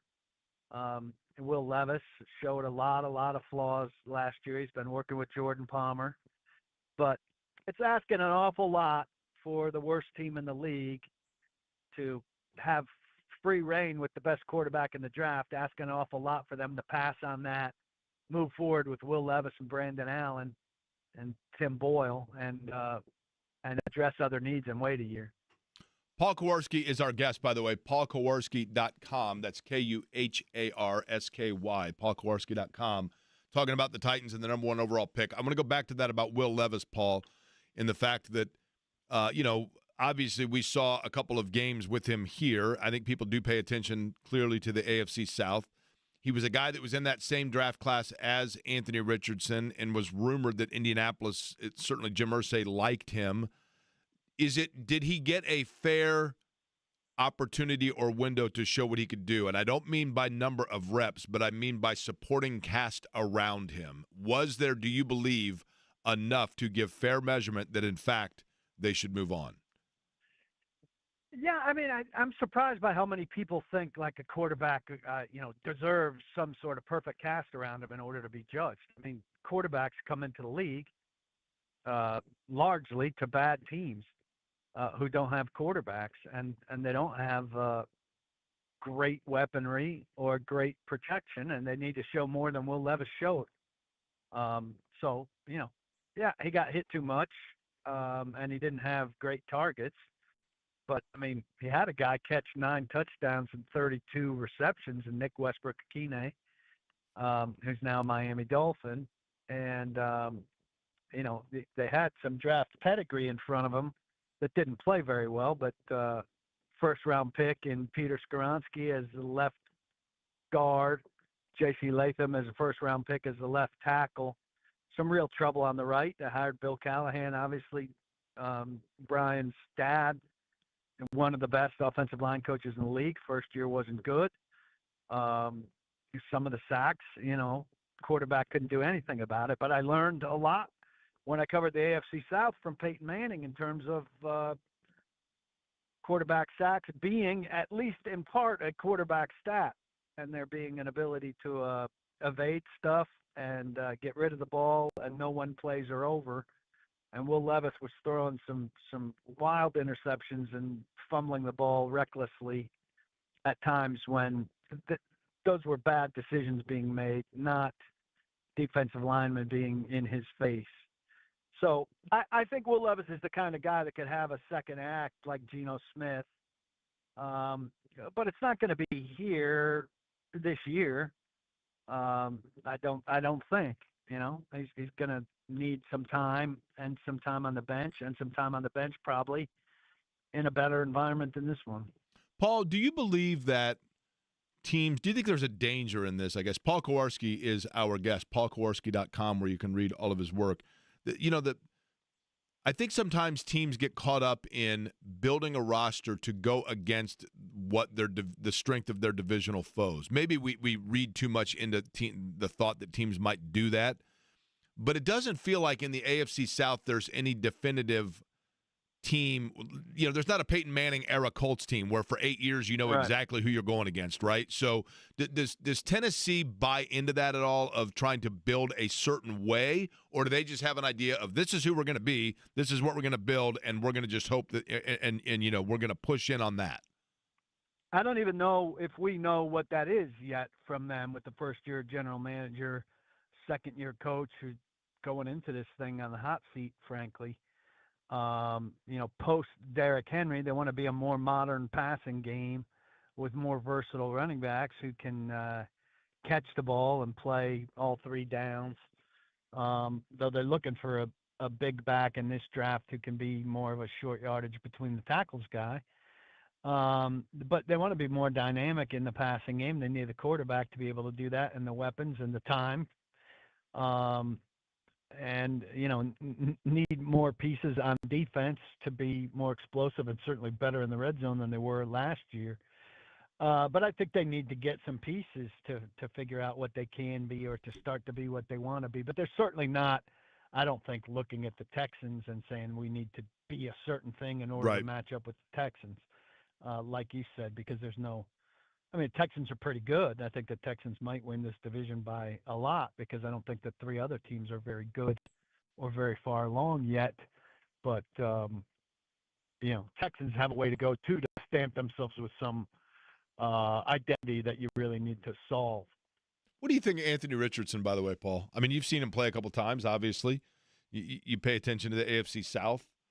They signed Daniel Jones. I personally think that that's Indianapolis, maybe not publicly, but behind closed doors, admitting that they might not be waving the white flag, but they're aware of where it's sitting on the table. Your thoughts? I don't think the Titans got a very good quarterback in Will Levis, but at least they got him at 33, and at least he played a reasonable amount of games in college. And you look at Bo Nix and Penix, they played a ton in college. You look at Cam Ward, who's probably headed here very shortly. At least he played a ton in college. Anthony Richardson, to me, with how little he played in college, I didn't have very big expectations, and I'm not surprised by what he's failed to do. And it just seems to me like Irsay stalled for a year on the inevitable changeover that seems overdue there, whether Anthony Richardson comes to life or not. Yeah, and do you think, Paul, look, you obviously saw Peyton Manning, collegiately and professionally. That's the benchmark for certain, right? But we've seen Geno Smith is a good example, a name you brought up. Do you think that, like, how far do you think you go into a quarterback's career before you know who they are? Does that make sense? Yeah, well, I mean, it seems like now we've reached the point where there are some two-stage guys. It'll be very interesting. Like, I don't know if Zach Wilson's going to get to play or not, but I'm not wishing injury on anybody, but I'd like to see him play a little bit this year to see if he can be the next stage of that, and if there's a second act for him coming out of having been drafted into a dysfunctional team and taking his lumps on a bad team, and then going for a year with Sean Payton and sitting behind a rookie, but learning a lot, and now emerging and being kind of refreshed and all of that. Is there another class of guys like Geno Smith and Baker Mayfield and Sam Darnold? And does Sam Darnold pick up where he left off in Minnesota in his new stop? That'd be great for the league if there's a second wave quarterbacks become a thing, and so you could be drafted a hit like Jaden Daniels and the guy in Houston, or some of those quarterbacks wash out and they're busts, or some of them resurface in a second stage, and in year 6 or 7 they're good for somebody else. That would be great for there to be a third market like that. I'd love to see that. Paul, I noticed this year at the Combine that, last year you were our table neighbor during it was last year or 2 years ago, I think you were our table neighbor and were forced to listen to this radio show for 3 hours a day, which, delightful. It was delightful. Well, here's the thing. I noticed this year I didn't see you, and I thought maybe that might have been by request. Did you specifically request to be at table 58, no. not table 2? No. Look, I don't. Hopefully nobody on Park Avenue is listening. I don't have a table over there. I just find an empty table because I'm doing enough podcasts that I want to be able to sit down with somebody as opposed to taking a tripod somewhere. And some of those tables are used for a couple hours in the morning, or some of them are used by a team that shows up for its coach and its GM and then disappear. And so there's a way to find some space. I'm just an efficient space finder. And it's stunning that the open table would be the one next to us, right? It didn't take you long to figure out why that one was available. I know that. And then my other question for you is this. How many times in a given week do you get hung up in traffic trying to go out to get something to eat or run an errand behind a school bus of bachelorette parties in Nashville? Well, I live in the suburbs. Right now I'm stuck in traffic behind Honor Guard Pest Management Service. That's honorguardpest.com if you're in the 615 area code. Right. It's interesting because they've got a ladybug in their logo, and the ladybug is not the kind of pest you want to get rid of. Yeah, that's good luck, right? You want the ladybug. Yeah. It's a little bit contrary. But I was downtown over the weekend because my brother-in-law and his wife were in. And we weren't in traffic, but we certainly saw pedal taverns come by. But look, it's a good thing for Nashville that so many bridal showers want to come here. They feel safe, and it is a safe city. But I'd hate to be somebody that's leaving work. They're off the road, I think, from 4 to 6, which is not long enough for them to be off the road. You are correct. But Broadway is fun, man. It's a cool city for certain. As Nashville continues to grow. PaulKowarski.com, KUHARSKY, PaulKowarski.com. And give me the name of the, what's the pest control company again? Pest Control, Honor Guard, Okay. Pest.com. I need to call them up and tell them I just really hit a home run for them in Indy. They are the new sponsor of PaulKowarski.com. Paul, appreciate the time as always. Drive safely, all right? Good to be with you. See you. All right, Paul Kowarski. By the way, speaking of ladybugs, you may or may not have noticed there's actually a connection to the ladybug, the insect and the artwork thereof, as it relates to the sports history of this city. I'll let you stew on that, think about it, and I'll tell you what it is next.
Several years ago,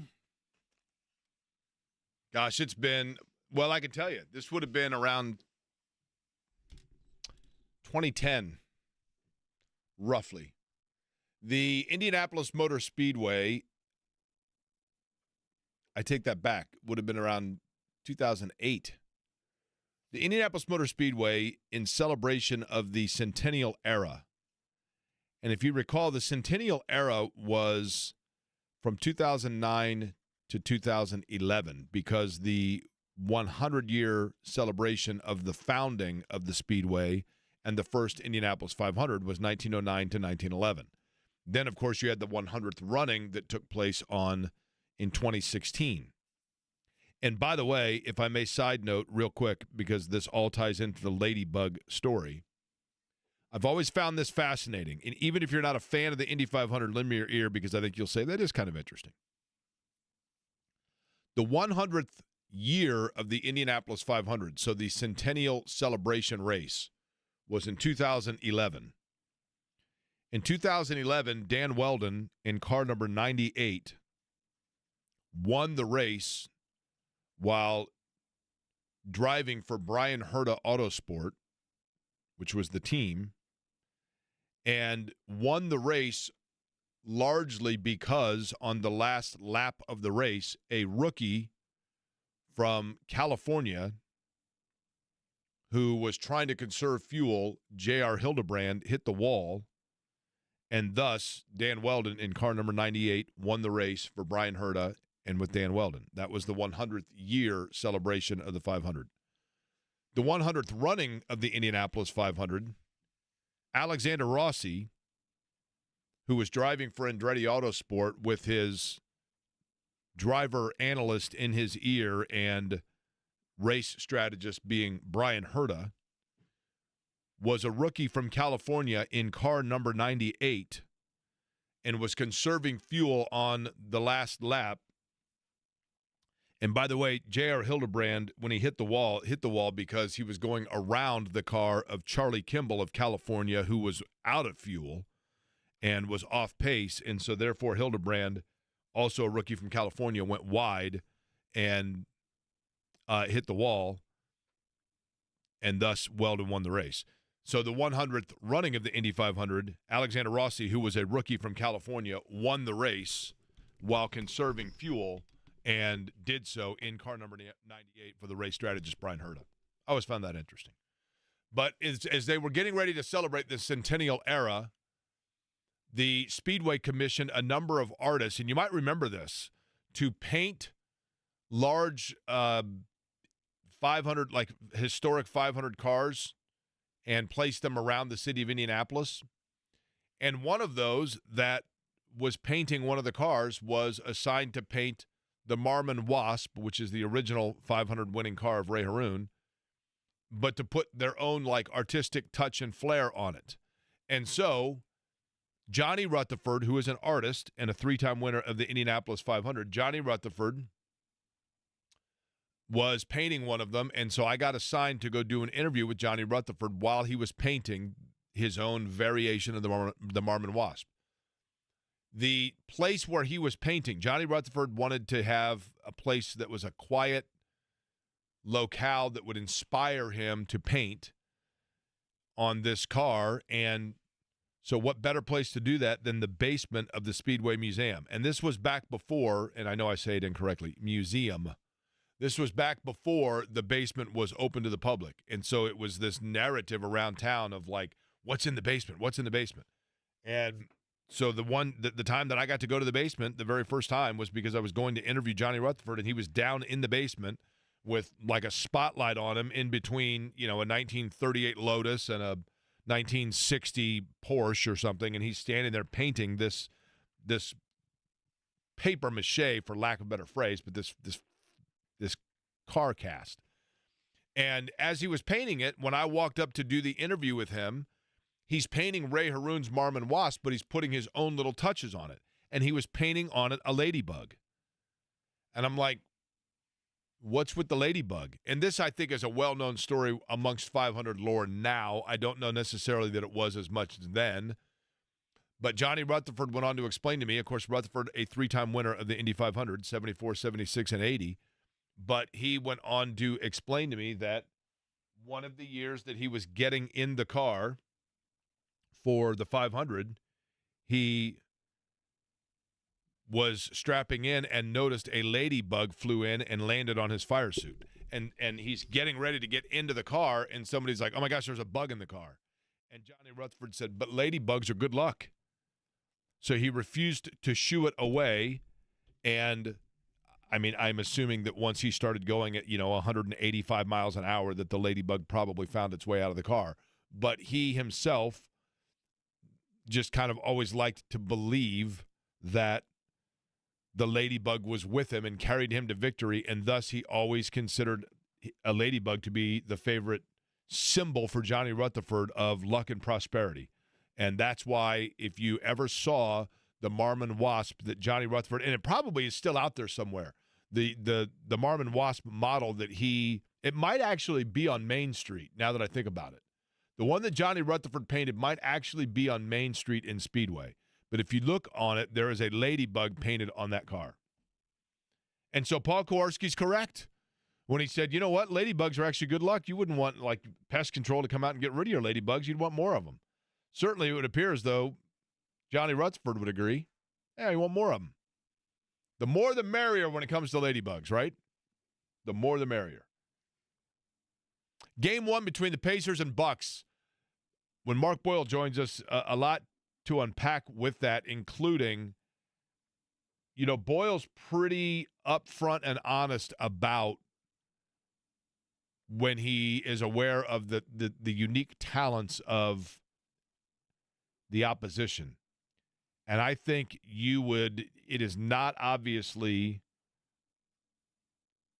hyperbole or anything, and it's not a disrespect to Tyrese Halliburton. It's not a disrespect to Pascal Siakam. It's not a disrespect to Miles Turner to say that, assuming that he is healthy, that Giannis is the best player in the series. Now, do you 2 through 8?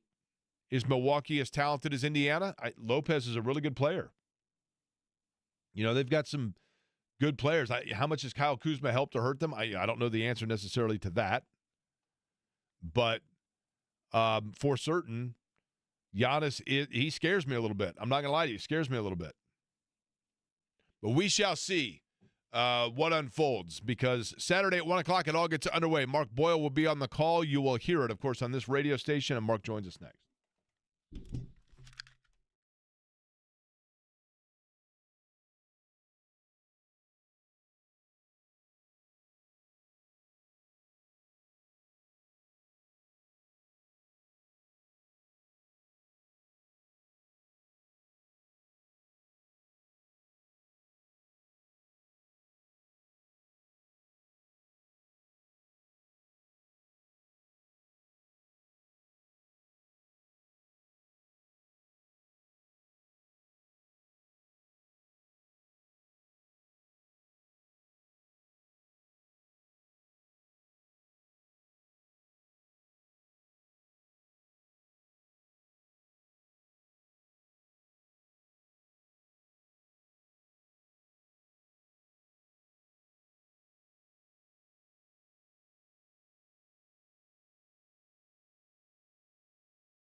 Hey, Jake. Kyle Larson's parents put a ladybug on every one of his race cars. Kyle Larson, by the way, telling you. Kyle Larson with the Indy 500, which was awesome. I loved when Kyle Larson was here for the 500 because he completely soaked it up. I mean, I think he absolutely understood each and everything along the way. I'll never forget the year that he did when he was the fastest rookie qualifier for the fastest rookie luncheon. Derek and I were emceeing that and actually screwed up a couple of times, like having to bring him up on the stage, and he was a completely good soldier about it. Totally. We kept having to bring him back up, sit him back down, bring him back up instead of just having him stand on the stage. And he basically was, I mean, for the guy that was the focal point of nearly everything that was taking place in his rookie year, he was completely cool and accommodating about all of it and just went along with it like, yeah, okay, cool, no problem. We are efforting to use the radio term, Mark Boyle, the voice of the Pacers. Pacers and Bucks getting underway. Coming up here on Saturday at 1 o'clock in game number 1. Corbin, what'd you say there, by the way? About what? Mark Boyle. No show yet. Okay, so we did not get a hold of Mark. No, we did not. Okay. I'm still working. Our never-ending quest to get him on the program, apparently, right? I think he was going to be on last week and didn't get him on. But 239-1070 is the telephone number. Do we not have somebody on hold here, Corbin? We do. And that would be? Okay, well, I guess we won't do that. Anyway, the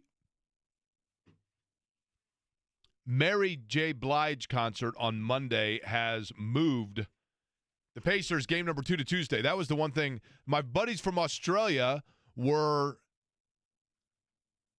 talking about, you know, they're coming in, and they were like, wait a minute, why is this moved to Tuesday? And I had no idea, and we gave the tickets away. We gave away the Mary J. Blige concert tickets. I should have known, and that's some serious juice, though, which I love, right?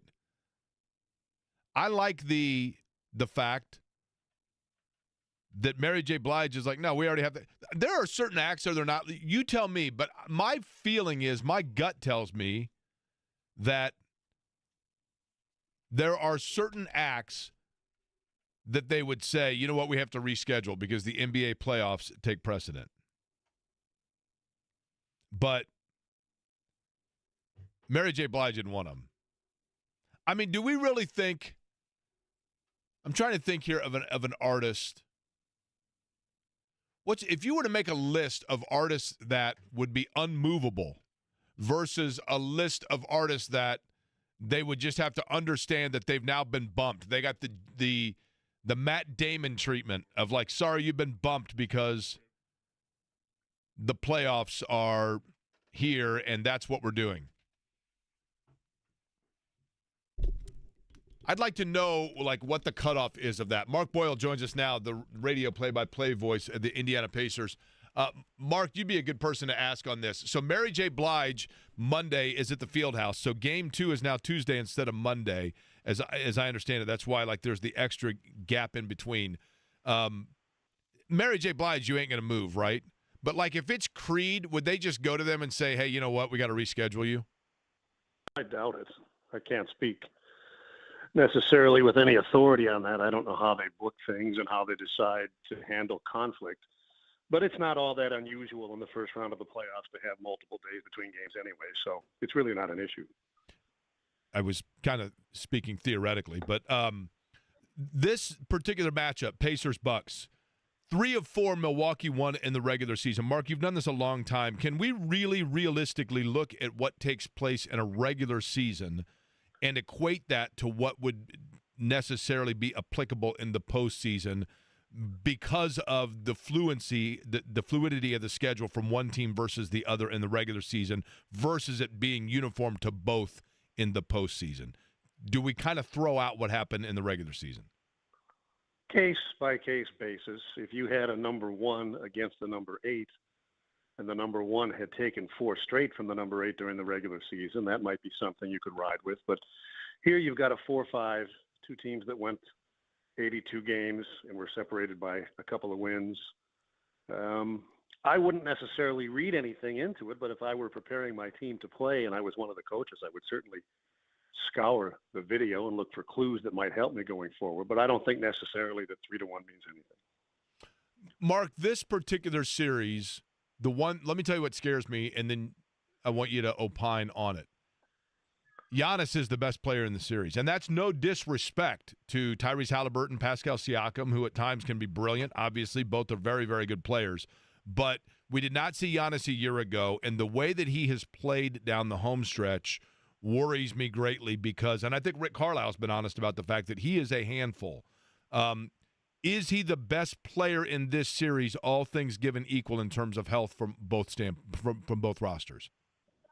That's not even debatable. He is clearly the best player in this series. And beyond that, the Pacers have had some difficulty with him over the years. His career high of 60-plus was against the Pacers. He generally, on a season-by-season basis, is right around 30 a game against Indiana, which isn't bad, by the way, because that's what he averages against the league. You're not going to stop him. And he is the best player in the series, so that's where you start if you want to give Milwaukee the advantage. But then you have to look at the rest of the rosters. The team with the best player doesn't always win, but it's certainly nice to have that guy on your team.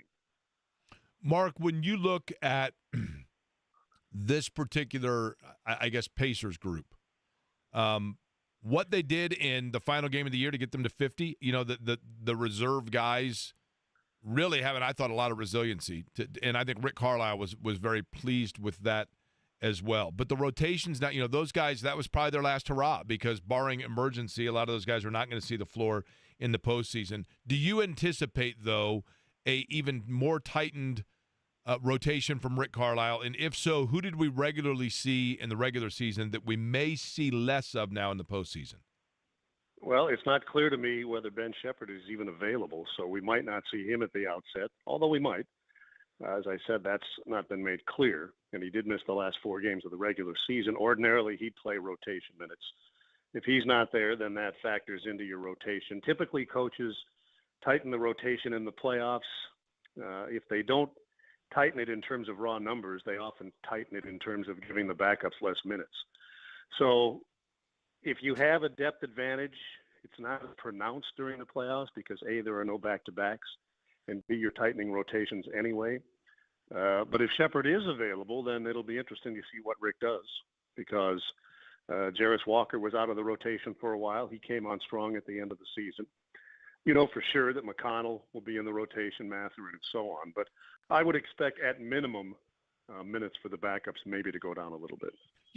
Here's a dumb question for you, Mark, which I know is a shock that I would ask a dumb question here. But why do you think they rotate, or excuse me, why do they tighten rotations? Because I look at it and I go, okay, well, if playing, 9 guys or 10 guys or whatever is what helped you win 50 games, then why not stick with that? Why not stick with what worked? And don't you want players to always? And I know that you have more space, as you mentioned, in the postseason, but why not stick with what worked as opposed to asking and logging for more minutes from the players that you need to be at maximum health and energy at all times? Because you can give those guys those kinds of minutes. The schedule is not as grueling. You're in the same city for 2 games at a time. There's never back-to-backs. And just on a general level, if you had 9 something and you rank them 1 to 9 and you didn't need 9, why would you use 9? You would then play your best 8. No, that's what I would do. And the reason that they have larger or longer rotations is just because of that. The schedule is grueling. There are back-to-backs, and injuries, of course, play into it as well. But the schedule in the playoffs, I think, gives coaches at least the option of tightening the rotation. And this is not meant to disrespect anybody, but if my 9th guy is a guy I don't need because of the schedule, then why would I use him? Does that in some way take away what has been advantageous for Indiana in the regular season in the fact that they have been so deep? And that's been one of the things that I think has made them unique. Well, for sure, depth is a factor during the grind, but traditionally during the playoffs, it's less of a factor. So if your bench is one of your assets, it depends on the people involved. Theoretically, if you cut their minutes, it would at least lessen your advantage. On the other hand, I still think, and I'm not talking about the Pacers per se, but just on a logical basis, if I need to use 9 people to do something and one guy is clearly the ninth and I can get by with 8, then I'm doing that. Mark Boyle is our guest. Pacers-Bucks Saturday, game number 1 in the Eastern Conference playoffs. I meant to ask you this, Mark, off the top. We now know that the G League team will be known as the Noblesville Boom. I love it. I think it's cool. I think partially it's cool because people in other cities may go boom. I don't necessarily totally get that. It's obviously a tip of the cap to Slick Leonard, who I know meant a lot to you. And I'm curious, when did Boom Baby come about? And how long was Slick doing it on the air before you really realized that he was doing it with each three-pointer? Well, I found out in real time because when I started, Clark Kellogg was my guy the first season, and then I worked alone for several seasons, except they would give me a guy in the playoffs. So I had So they lengthened your rotation, right, in the playoffs? I guess. I had George McGinnis, I had Jerry Seasting, I had Billy Keller, and I had Slick one year, and this is how I found out about Boom Baby. This was one of the Boston series in the early 90s. And in those days, TV did, I think, I'm just throwing out a number here, but it's close enough, around 25 games. So Slick wasn't around all the time because he was doing TV then. And beyond that, even if they did 82 games, I'm on at the same time. I don't hear what they're up to. So we're playing in game 1 at the old Boston Garden, and the Pacers are moving left to right. And Slick is seated to my left. So as the Pacers move toward the basket, I don't see Slick because he's off to my blind side, and the ball goes to Chuck Person, and I start to describe it, and all of a sudden I hear this, "Boom, baby!" And I'm thinking, what the hell is this guy, dyslexic or what? Well, then, and the three wasn't nearly as prevalent then as it is now. So, dozens of possessions might go by before someone tried another one. But sure enough, it happened. And I don't remember who shot the next one, but the same thing happened. And then I realized, okay, this is his thing. Later on, I found out the story. But the first time I actually heard it or knew of it was the first time we were partnered together. And I was, to say the least, a bit startled. Now, here's the thing. So that and I don't know if you may have mentioned it was the postseason, obviously. Remember that year, I think a lot of people forget this, Mark. So many people, when they think of great Pacer playoff moments, the first thing that comes to mind for a lot of people is the Reggie Miller Knicks breakthrough. But Chuck Person had that series against Boston, where he was arguably the best player on the floor in many of those games. I know that was the series, I think, where Bird hit the cheek and then came back and was heroic. But Person he caught lightning in a bottle in a couple of those games and is standing at midcourt and he's yelling at the crowd about the parquet floor and everything else. So is it that particular series you're talking about? It was the first time the Pacers played Boston. So whatever year that was, and I remember the games you're talking about, but I can't remember if that was the first or second time that the Pacers and Celtics played. This was back in the old best-of-5 days. The series you're talking about, if I'm not mistaken, went the full 5, and Boston Correct. won the 5th game on their floor. Yeah, that's right. But I don't remember if that was the series, because didn't the Pacers and Celtics play twice in those best-of-5 days? That might be right. I remember and Mark, don't laugh at me here when I say this. They may have twice, but I think Person might have only done it once because it may have been once he was traded, I believe, to Minnesota for Michael Williams, right? Yeah, he was traded to Minnesota, but I'd have to go look. I'm a little shaky on chronology. Yeah, I mean, it all runs together. I certainly get that, right? Now, the reason I brought it up. I remember his impact in those playoffs, though. And the other thing, too, is so I think that and you tell me if your recollection of this jives with mine. My recollection is that while Slick was the Boom Baby thing was a thing from the get-go, it wasn't really transcendent to beyond the esoteric diehard Pacer fan until those Knicks games, because that's when Reggie went nuts in Game 5 in '94. your radio calls of that, and then certainly in 95, the 9 points or the 8 points in 9 seconds. Those radio calls then went in the pre-Twitter, pre-Facebook, pre-social media world. Those went viral as they could at that time 30 years ago, and that's what really kind of catapulted the boom baby phrase into becoming the phrase of the Pacers, if you will. Do you agree with that recollection of it? I agree that it's a factor, but there are other things in play. For instance, when he used the phrase to begin with, he was on television, and he was only on 25 times or so a year, and the Pacers were bad. Remember, they didn't ever win an NBA playoff series until 1994, almost 20 years after they entered the league. So they weren't very good. He was only on about a third of the time. So once he moved to radio full time and the Pacers began making long playoff runs, I think then it started to resonate. And what you're talking about is certainly true as far as it goes. But I think there's a little bit more to it than that in terms of how often he was exposed to the audience and how good the Pacers got, so more people were paying attention. I would say, though, he joined me again in the playoffs in 94, which was the first year the Pacers ever won a playoff series, made it all the way to Game 7 of the conference finals, and then they decided to bring him on full time. And then there were multiple runs to the conference finals. The team was good, popular, and so I think that's where it started. I think everyone knows, or at least most know the story about how it started when he was coaching, and that was, I don't know what year exactly, but it was back in the 70s or maybe even the 60s. But once he came on television, he apparently started using it regularly. And once he got more exposure, I think it started to catch on.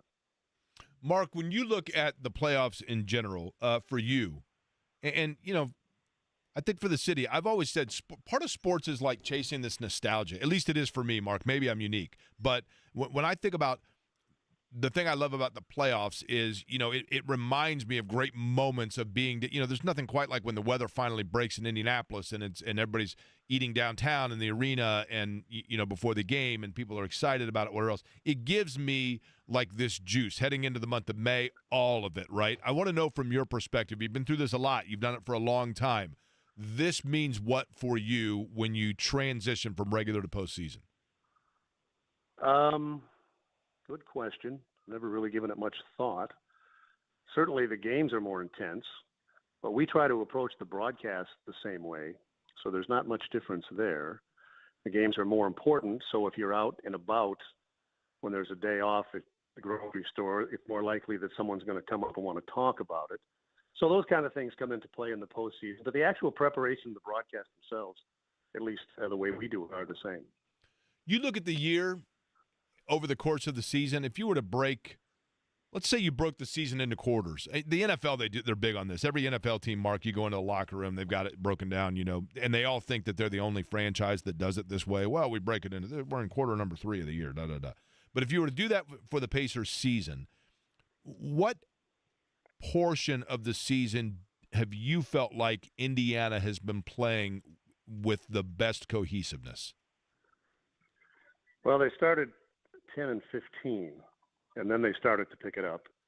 And they really carried it on for the rest of the season, but there were stretches where they were better than other stretches. I'd have to go back and look game by game, but I think off the top of my head, I would say maybe January and on into February. But they played well in April, too. They've won 7 of their last 8 games. So you could look at that and say that's pretty good. Or you could look at they were 2-11 on the road at one point, and then they won 18 out of 27. So that's impressive. There's a lot of good things happening here. I think this team is better equipped to make a playoff run than they were last year, and they made it to the conference finals last year. Now, some would say, with some justification, yeah, but Milwaukee didn't have Antetokounmpo, and Lillard was hurting, and New York was missing key guys, and all of that's true. But you still have to take advantage of opportunity, and they did that. It was an impressive run with a team that I think isn't as good as this one is. So you could still lose in the first round, but I think this team is poised, at least theoretically, to make a nice run. When you look at it, Mark, obviously, Mark Boyle's our guest. You will hear him doing the play-by-play for the Pacers radio network, along with Eddie Gill, who will be his color analyst on this radio station Saturday, 1 o'clock pregame, I assume at 12:30 for the Pacers-Bucks game number 1. An outsider, somebody who doesn't regularly follow Indiana, is well aware of Tyrese Halliburton. They are well aware of Pascal Siakam. The player or two that this year has been the most critical for the Pacers that is not named of the regular all-star breadth of those two would be which? Well, you could throw guys into a hat and pull them out. You could make a case for Aaron Nesmith, for Andrew Nembhard. You could make a case for Miles Turner. They're all critical. Rick often talks about the team like it's an ensemble cast rather than a Broadway show with a big star. Now, they do have two players who are all-star worthy, both of whom have been all-stars, and you mentioned them. Without them, they're not going anywhere, so I don't mean this literally, but this is a team that really is probably, what is the cliche, greater than the sum of its parts, or whatever that means. That's correct, yeah. It's deep. They've got guys that are not household names, but if they're gone, it's noticeable. Remember when they were struggling early, both Nesmith and Nembhard were out. And those guys are critical, and they were critical when they came back in terms of the Pacers improving defensively. So obviously you're not going to win if Siakam and Halliburton aren't around, but you're probably not going to win if any of those guys aren't around either. It's a really well put together team, and outside of the two obvious stars, the other guys are critically important too, I think. You know, Mark, lastly, one area that you and I have in common, this probably one of the few, I don't know though, actually, we have shared a commonality, if that's a word, in terms of different cigar places that we've enjoyed. So I guess that's one common bond there, right? We both do some play-by-play of varying sport. Obviously, you do it more regularly than I in basketball. So there's that. The last one is one that I never thought we would have in common, but you're fairly vociferous about it on social media, and that is that you're a cat guy. Now, I've only in the last 2 years been a cat guy, but I was late to the party on this. Like, cats are pretty cool, right? Very underrated. Well, not underrated for me. I've loved cats since I was a kid. Now, there were years where I couldn't have a cat because of allergies. And then I ventured into cat world again about 5 years ago. And I still have allergies, but they're not nearly as bad as they were when I was a kid. We had a beagle and a cat when I was a kid. And the beagle was okay. But I think, people, he was just okay. I mean, he's a dog. Dogs are cool, right?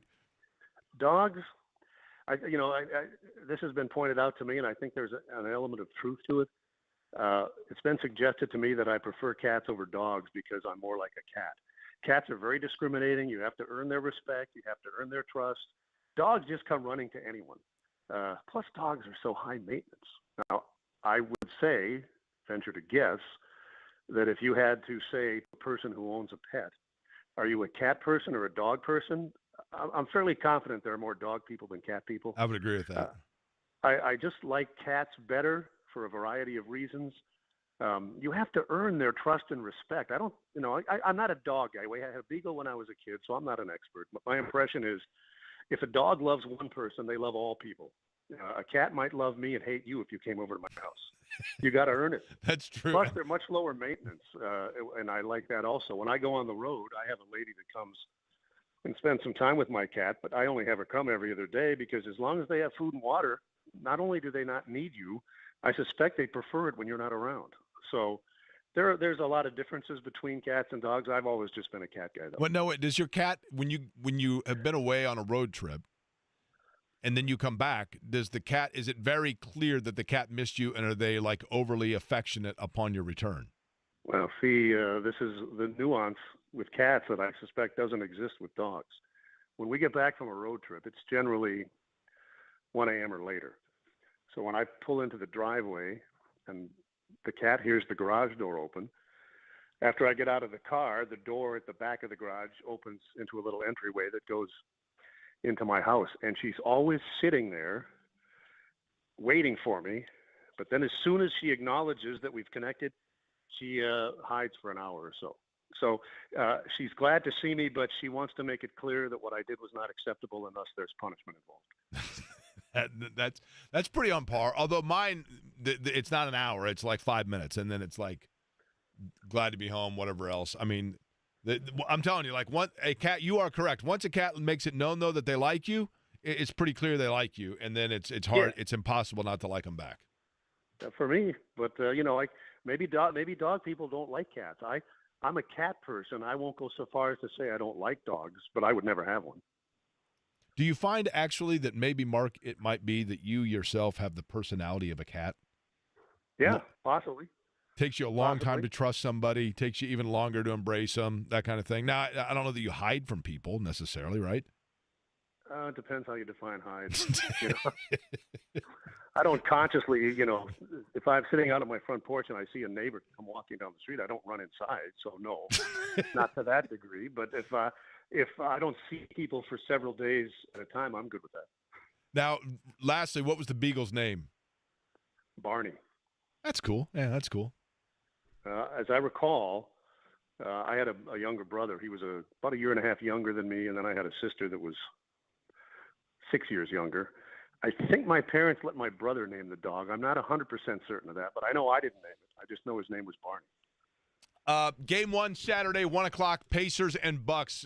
Mark, if for some reason, and I guess you probably would know this, right, better than anybody, certainly you want to see a Pacers win in game number 1 if you're a Pacer fan, but if it does not go that way, we learned from last year, the thing I love about the playoffs is in these series, literally every game takes on a different storyline and a different life than the previous game, and oftentimes it's just the team that's able to turn around and get back on the horse first, but we'll see what happens in game number 1. I look forward to it. We'll be listening to the call. Appreciate the time as always.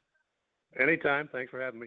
All right, Mark Boyle joining us on the program. Listen, cats are cool, man. I'm telling you. And now mine, I will tell you that when I come back from a road trip and I walk in, it takes like a split second. I always feel bad because the cat that I have, Boo, he hides behind a chair, even when I come in and announce myself, like he's not sure who it is. And then as soon as he realizes it's me, he is literally like a dog. Like he's the out, and I know every cat is different. Mark's correct, but mine, like he'll follow me around and hop around, and I mean, he's like a dog. He's great. Absolutely love him. You know what else I love, by the way? Chicago's Pizza. You heard me mentioning it. Great lunch consideration. I know during this show, a lot of times you're thinking about lunch. What about dinner? You're probably thinking about, what are we going to do for dinner? What are you going to do on Saturday for the game? Perfect, Chicago's Pizza. Because not only do you get the variety of Chicago's Pizza, I mean, you're talking about the traditional, the deep dish pizza, and you're talking about a crust that's made by hand with a story in every slice, mind you, from the folks at Chicago's Pizza and their 18 Central Indiana locations, 25 of them statewide. A family-owned business, an Indianapolis-centric, Indianapolis-based business. And they have more than just the fabulous, as they are known for, the famous deep dish Chicago-style pizza. They also have the thin and crispy. They've got the traditional style pizza. They have a salad bar that is fabulous, always fresh, and a wide variety if you're wanting to go on the lighter side of things at the salad bar at Chicago's Pizza. But they also have a passion for the community. You go into any Chicago's Pizza, you're going into a place where, Little League teams are coming in there to enjoy a big win. They're giving back to the community. They're involved within the schools. That's what I love about Chicago's Pizza, and I love the folks that I've met over there as well. Always a great lunch option and a great carryout option as well. Chicago's Pizza, check them out, 18 Central Indiana locations. Take a couple phone calls. We come back. You're listening to Aquarium Company here, 93.5 and 107.5 The Fan.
Thanks to Mark Boyle for his time. Also, Paul Kowarski, 1:30 today. Talk to him about the Titans and the draft. Both will be available in podcast form on the station website for you to listen to after you listen to JMV from 3 until 6 today. 239-1070 is the telephone number. I actually was thinking about this, too. Like, I want to start engaging more in terms of people calling in. I know there are a lot of people that are like, well, that's lazy talk radio. Listen, maybe it is, but I also enjoy the engagement of it and talking to people, even when they have a critique. Terry joins us, I think, is in the latter category there. What's up, Terry? Hey, Jake, thanks for taking the call. I've been on here for a while, and I've got several things that interested me. Okay. Initially, it was I was going to tell you about one of my Johnny Rutherford stories, and then it moved into Mark Boyle is interesting character, extremely interesting, dry as a popcorn fart, but you guys are quite the contrast. And then the cat thing, I got some awesome cat stories. So you tell me, Jake, what would you like to hear? Well, I got the Johnny Rutherford. I got a popcorn flatulence, which I've never heard that phrase, but Yep. My dad used that. Cat story, and then it says here that you cringed at something I said as well, Terry. Yeah, that's the big thing. You want to hear about that one? Sure. Okay. So I'm an old dude, 68 years old. Okay. And I have been a doctor of Porsche for about 54 years. Been working with Porsche directly, indirectly. I own a Porsche repair shop. I have a T-shirt across the front of it. It says Porsche is a 2-syllable word, and it's spelled out with the connotations to indicate such. And when I hear the word Porsche, it's like somebody taking a medium-sized fork and sticking it in my heart. And well, I apologize for that. Here's the thing, though. You are such an awesome DJ. I don't know, not really a DJ, talk personality, whatever you want to call yourself. You have really blossomed into quite personality. Well, Seriously. I'm just a dude, Terry. I'm just a dude, right? But and that's the good part. You're just a dude, but you're pulling all of it off with such smoothness and insight and goofiness, and it's all good. So, my Johnny Rutherford stories are pretty cool. Well, here's the thing, Terry. I'll say this: the T-shirt that you have, right? Yeah. The T-shirt that you have is obviously a play on the fact that one of the most mispronounced words amongst the automobile lexicon is that of Porsche, which is the proper and traditional German pronunciation, and it's a German manufacturer, so therefore that is the correct way of saying it, right? The problem is if everybody said it that way, then one of the more kick-ass T-shirts you have, you would not be able to wear because no one would understand it if it wasn't for a knucklehead DJ that occasionally called it Porsche. So I'm actually doing it to diversify your wardrobe. Well, thank you. I felt like my wardrobe had increased in value during the conversation here, and now I know why. Now you know why, Terry. I'm here for you, man. I'm here for you. And I will tell you that I had a Matchbox car when I was a kid that was a Porsche 944, and you could open the doors on it, and that was the absolute best. The absolute best. I appreciate the very kind words, Terry. I very much do, but I got to get to Steve because he's been waiting patiently as well. It is our friend Chiefs fan, Steve, who may or may not be in the big rig right now. Steve, what's up? Yes. There we go. Steve, I will let you know I was in Los Angeles over the weekend. I was at El Coyote. I got to talking to a guy who was a native of Kansas City. We talked about your beloved Chiefs because he was a huge Chiefs fan. And he told me while the Super Bowl was a lot to swallow and that he was not happy about it still to this day, that he was confident that it in no way, shape, or form put any dent in the dynasty to the Mahomes era in Kansas City. Your thoughts? I agree 1,000%. I figured you would, right? I figured you would. All right, you want to talk draft. What's up? Well, one quick part. You and Mark will talk about when you come back home from places. We had one cow we had for 20 years, and we would come home from vacation, he would turn his back to us for about a day. Yeah, oh, yeah. It was fun. They're very finicky, right? They are very finicky. Yeah. Now, here's a question I got. Remember when Anthony Richardson was drafted? You asked people one question. What do you remember what that was? You talking about listeners I asked, or you're talking about like analysts that I was asking? Probably analyst. I don't recall what it was. You would say, are they the fourth best quarterback? They talked about all the quarterbacks that came out, or is that the top teams need quarterbacks? Yeah, and that's correct. In other words, were those guys that were worthy of top 5 picks regardless of need, right? Right, exactly. Well, I think this draft is the exact same way. I think that's fair, Steve. Yes, but Cam Ward and then as well Shedeur Sanders, Ward in particular. I think Ward, Paul Kowarski that we talked about it with earlier, and I appreciate the call as always, Steve. Cam Ward is one that is probably going to go number 1. As a matter of fact, Corbin was telling me, he's done some interviews recently where he was very saying high praise about the Titans receivers, and there are people that believe that that's sign number 1, that he's already been told he's going to be headed to Tennessee. Are they taking him because he is a can't-miss prospect that is indeed the number 1 player in the draft, or is it the fact that they are drafting and they simply need a quarterback and he's the best one available, where in reality he's only the 10th best player available? Only time will tell. Oftentimes I go back to, are you a Ricky Henderson rookie card? And in my life, at different times, I've had to ask myself, am I a Ricky Henderson rookie card? And what I mean by that is the following. When I was a kid, I used to love going to the baseball card shows. I don't know if they have them as much anymore. I mean, I grew up in the boom era of baseball cards. And they always had baseball card shows, and they were always at the hotel that was over on the east side of Shadeland and 70, right next to Boogie Mountain. And I think it's a Marriott now. I can't remember what it was at the time. But I would go to the baseball card shows and trade and I was all into it. I carried my case and everything. And I mowed lawns, and I had a paper route, and I spent too much money on baseball cards. And one day my dad said to me, so Jake, you go to a lot of these shows, and you've collected a lot of cards. And I said, oh, yeah. And he said, you got some pretty good cards? And I said, oh, Dad, I've got some really valuable cards. Well, what's your most valuable? I said, my most valuable card is a Ricky Henderson rookie, which was a 1980 Topps. And my Ricky Henderson rookie, my dad said, well, what's it worth? And I said, $200. My dad said, wow, that's a lot. Yeah, $200 card. And my dad said, so you found a lot of people that are willing to pay you for that? I said, well, no, I haven't met anybody that's offered to buy it from me, but the book guide that I have says it's worth $200. And my dad said, well, what you need to find out, Jake, is whether the book tells you it's worth $200 or if it really is, because it's only worth what someone's willing to pay for it.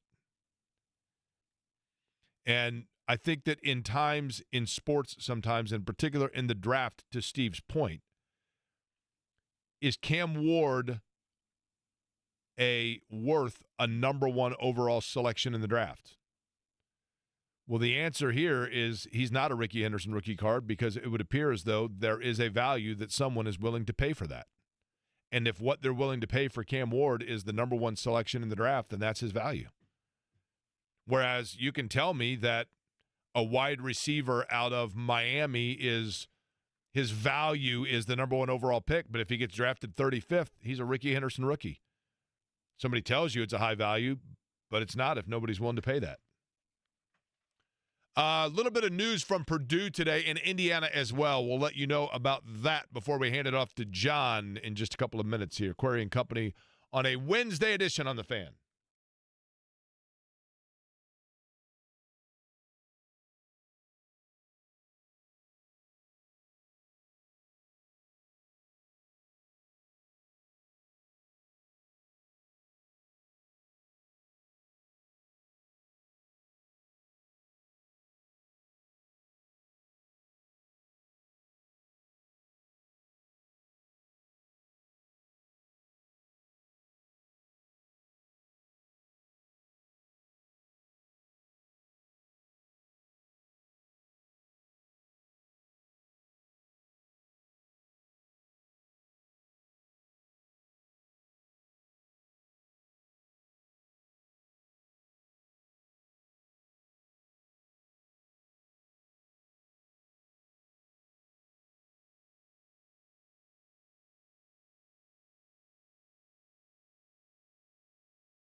It is not the final countdown in terms of the roster for Indiana and Purdue, but it continues. In Purdue's case, Purdue getting another addition to their transfer portal roster. Omar Meyer, who is signed now, Purdue basketball sending that officially. A 6'4" point guard that had played professionally in Tel Aviv, Israel. And Trevion Williams, the former Boiler, Todd Meyer tells me, Todd, no relation to Omar, apparently he played with him in Israel, and that was kind of the link to Purdue itself. But anytime you can get a player, and I talked about this earlier, I don't know. I'm like anybody else. I mean, Oscar Clough and Omar Meyer, recruiting is always such a funny thing because people it's a lot like free agency in the NFL or the NBA. You see fans that they convince themselves of a player that you have to have. And it's like, man, they got to get him. They got to get him. And then you become obsessed by it where you are convinced that it is a make or break player. The number of players that I've seen over the years in recruiting that fans get wired up into and all invested in on. And yeah, some of them turn out to be great players for sure. And then others, it's like, man, I forgot he played there. I mean, do you remember when James Blackman Jr. had like decommitted and it was between Indiana and Kentucky? And, I mean, there was darn near a parade when he announced for Indiana. And he was a good player, sure. But was that what put Indiana back on the map? You know, did Romeo Langford, like, here we go, Hoosiers, okay. For that matter with Purdue. I mean, there have been players that Purdue has landed. I remember Mike Robinson, when Glenn Robinson left. Mike Robinson, well, they just got the number one small forward in the country. This guy is going to carry on the tradition. Okay. Sometimes it's a crapshoot. Indiana was far more excited to get Eric Gordon than Purdue was to get E'Twaun Moore, and E'Twaun Moore turned out to be one of the best players that you could ask for in a program history. Great player. I mean, a great player. So Purdue now going out and they put themselves in position. It's a different approach because, and you know, Butler for that matter. We haven't talked about Butler enough. Butler's done a really good job. Look at Purdue, Butler, Indiana. 3 different approaches because in Purdue's case, Purdue just needed to go out and get complementary pieces. So they go out and they get a space eater to help out Trey Kaufman-Wren. They get a point guard that has the mentality of, look, I'm there to facilitate and make everybody else better, that's going to have international experience, to spell Braden Smith, who's probably going to be a front runner for the Wooden Award next year. And you still have Fletcher Lawyer. And so in that area for Purdue, and they may still have, you know, because Purdue has obviously space because they had guys on the way out with Colvin and Heidi and Waddell, you know, in other areas. So they've got some room. But Purdue is in a complementary mode of accentuating their roster. Indiana is in total rebuild mode of building their roster. And I think that Indiana is doing that the way that IU's doing it, is prioritizing players with experience that are going to buy in to what DeVries wants to do so that then you have a baseline model to go and look at and use it as a recruiting tool for other players moving forward. So it's a lot easier to go into this coming season, the home of high school sophomores or juniors, and say, here's how we play. And the way that I can tell you how we play is because I'm going to give you visible evidence here of the style that I play based on what we did here in the 25-26 season. And Indiana went out and so far has gotten players that have a lot of college games under their belt, the latest being Lamar Wilkerson, who is a 6'5" scorer, but a veteran player. And then, obviously, DeVries' son, a veteran player, a 2-time conference player of the year. in the Moval, who played then 8 games at West Virginia and now comes to Indiana. Guys with a lot of experience that are going to, they now know, okay, look, I'm here to stabilize Indiana. Not even necessarily rebuild it as much as just stabilize it, right? Butler, on the other hand, and I'll give Butler a lot of credit and Thad Matta, because there were those, to an extent, me, maybe, that had almost like left Butler for dead because of the fact that they have struggled in the Big East. I think now Butler has gone out and said, we are trying to get more athletic. They already have a good recruiting class coming in. They've gotten some transfers as well that allows them to upgrade their athleticism, so to speak. So we'll keep an eye on all of it. I mentioned earlier, and I did a whole thing about, I understand it. I'm not saying that I like the constant movement of college athletes, but to use the Chris Ruck line, I don't like it, but I understand, right? I do understand why players are doing. Yes, it's very easy to sit and say, back in my day, if you didn't get enough playing time, you stuck it out and you worked harder. I get it. But I also understand why, like Nico from Tennessee, he knows that the time is right now to get the most money that he can get.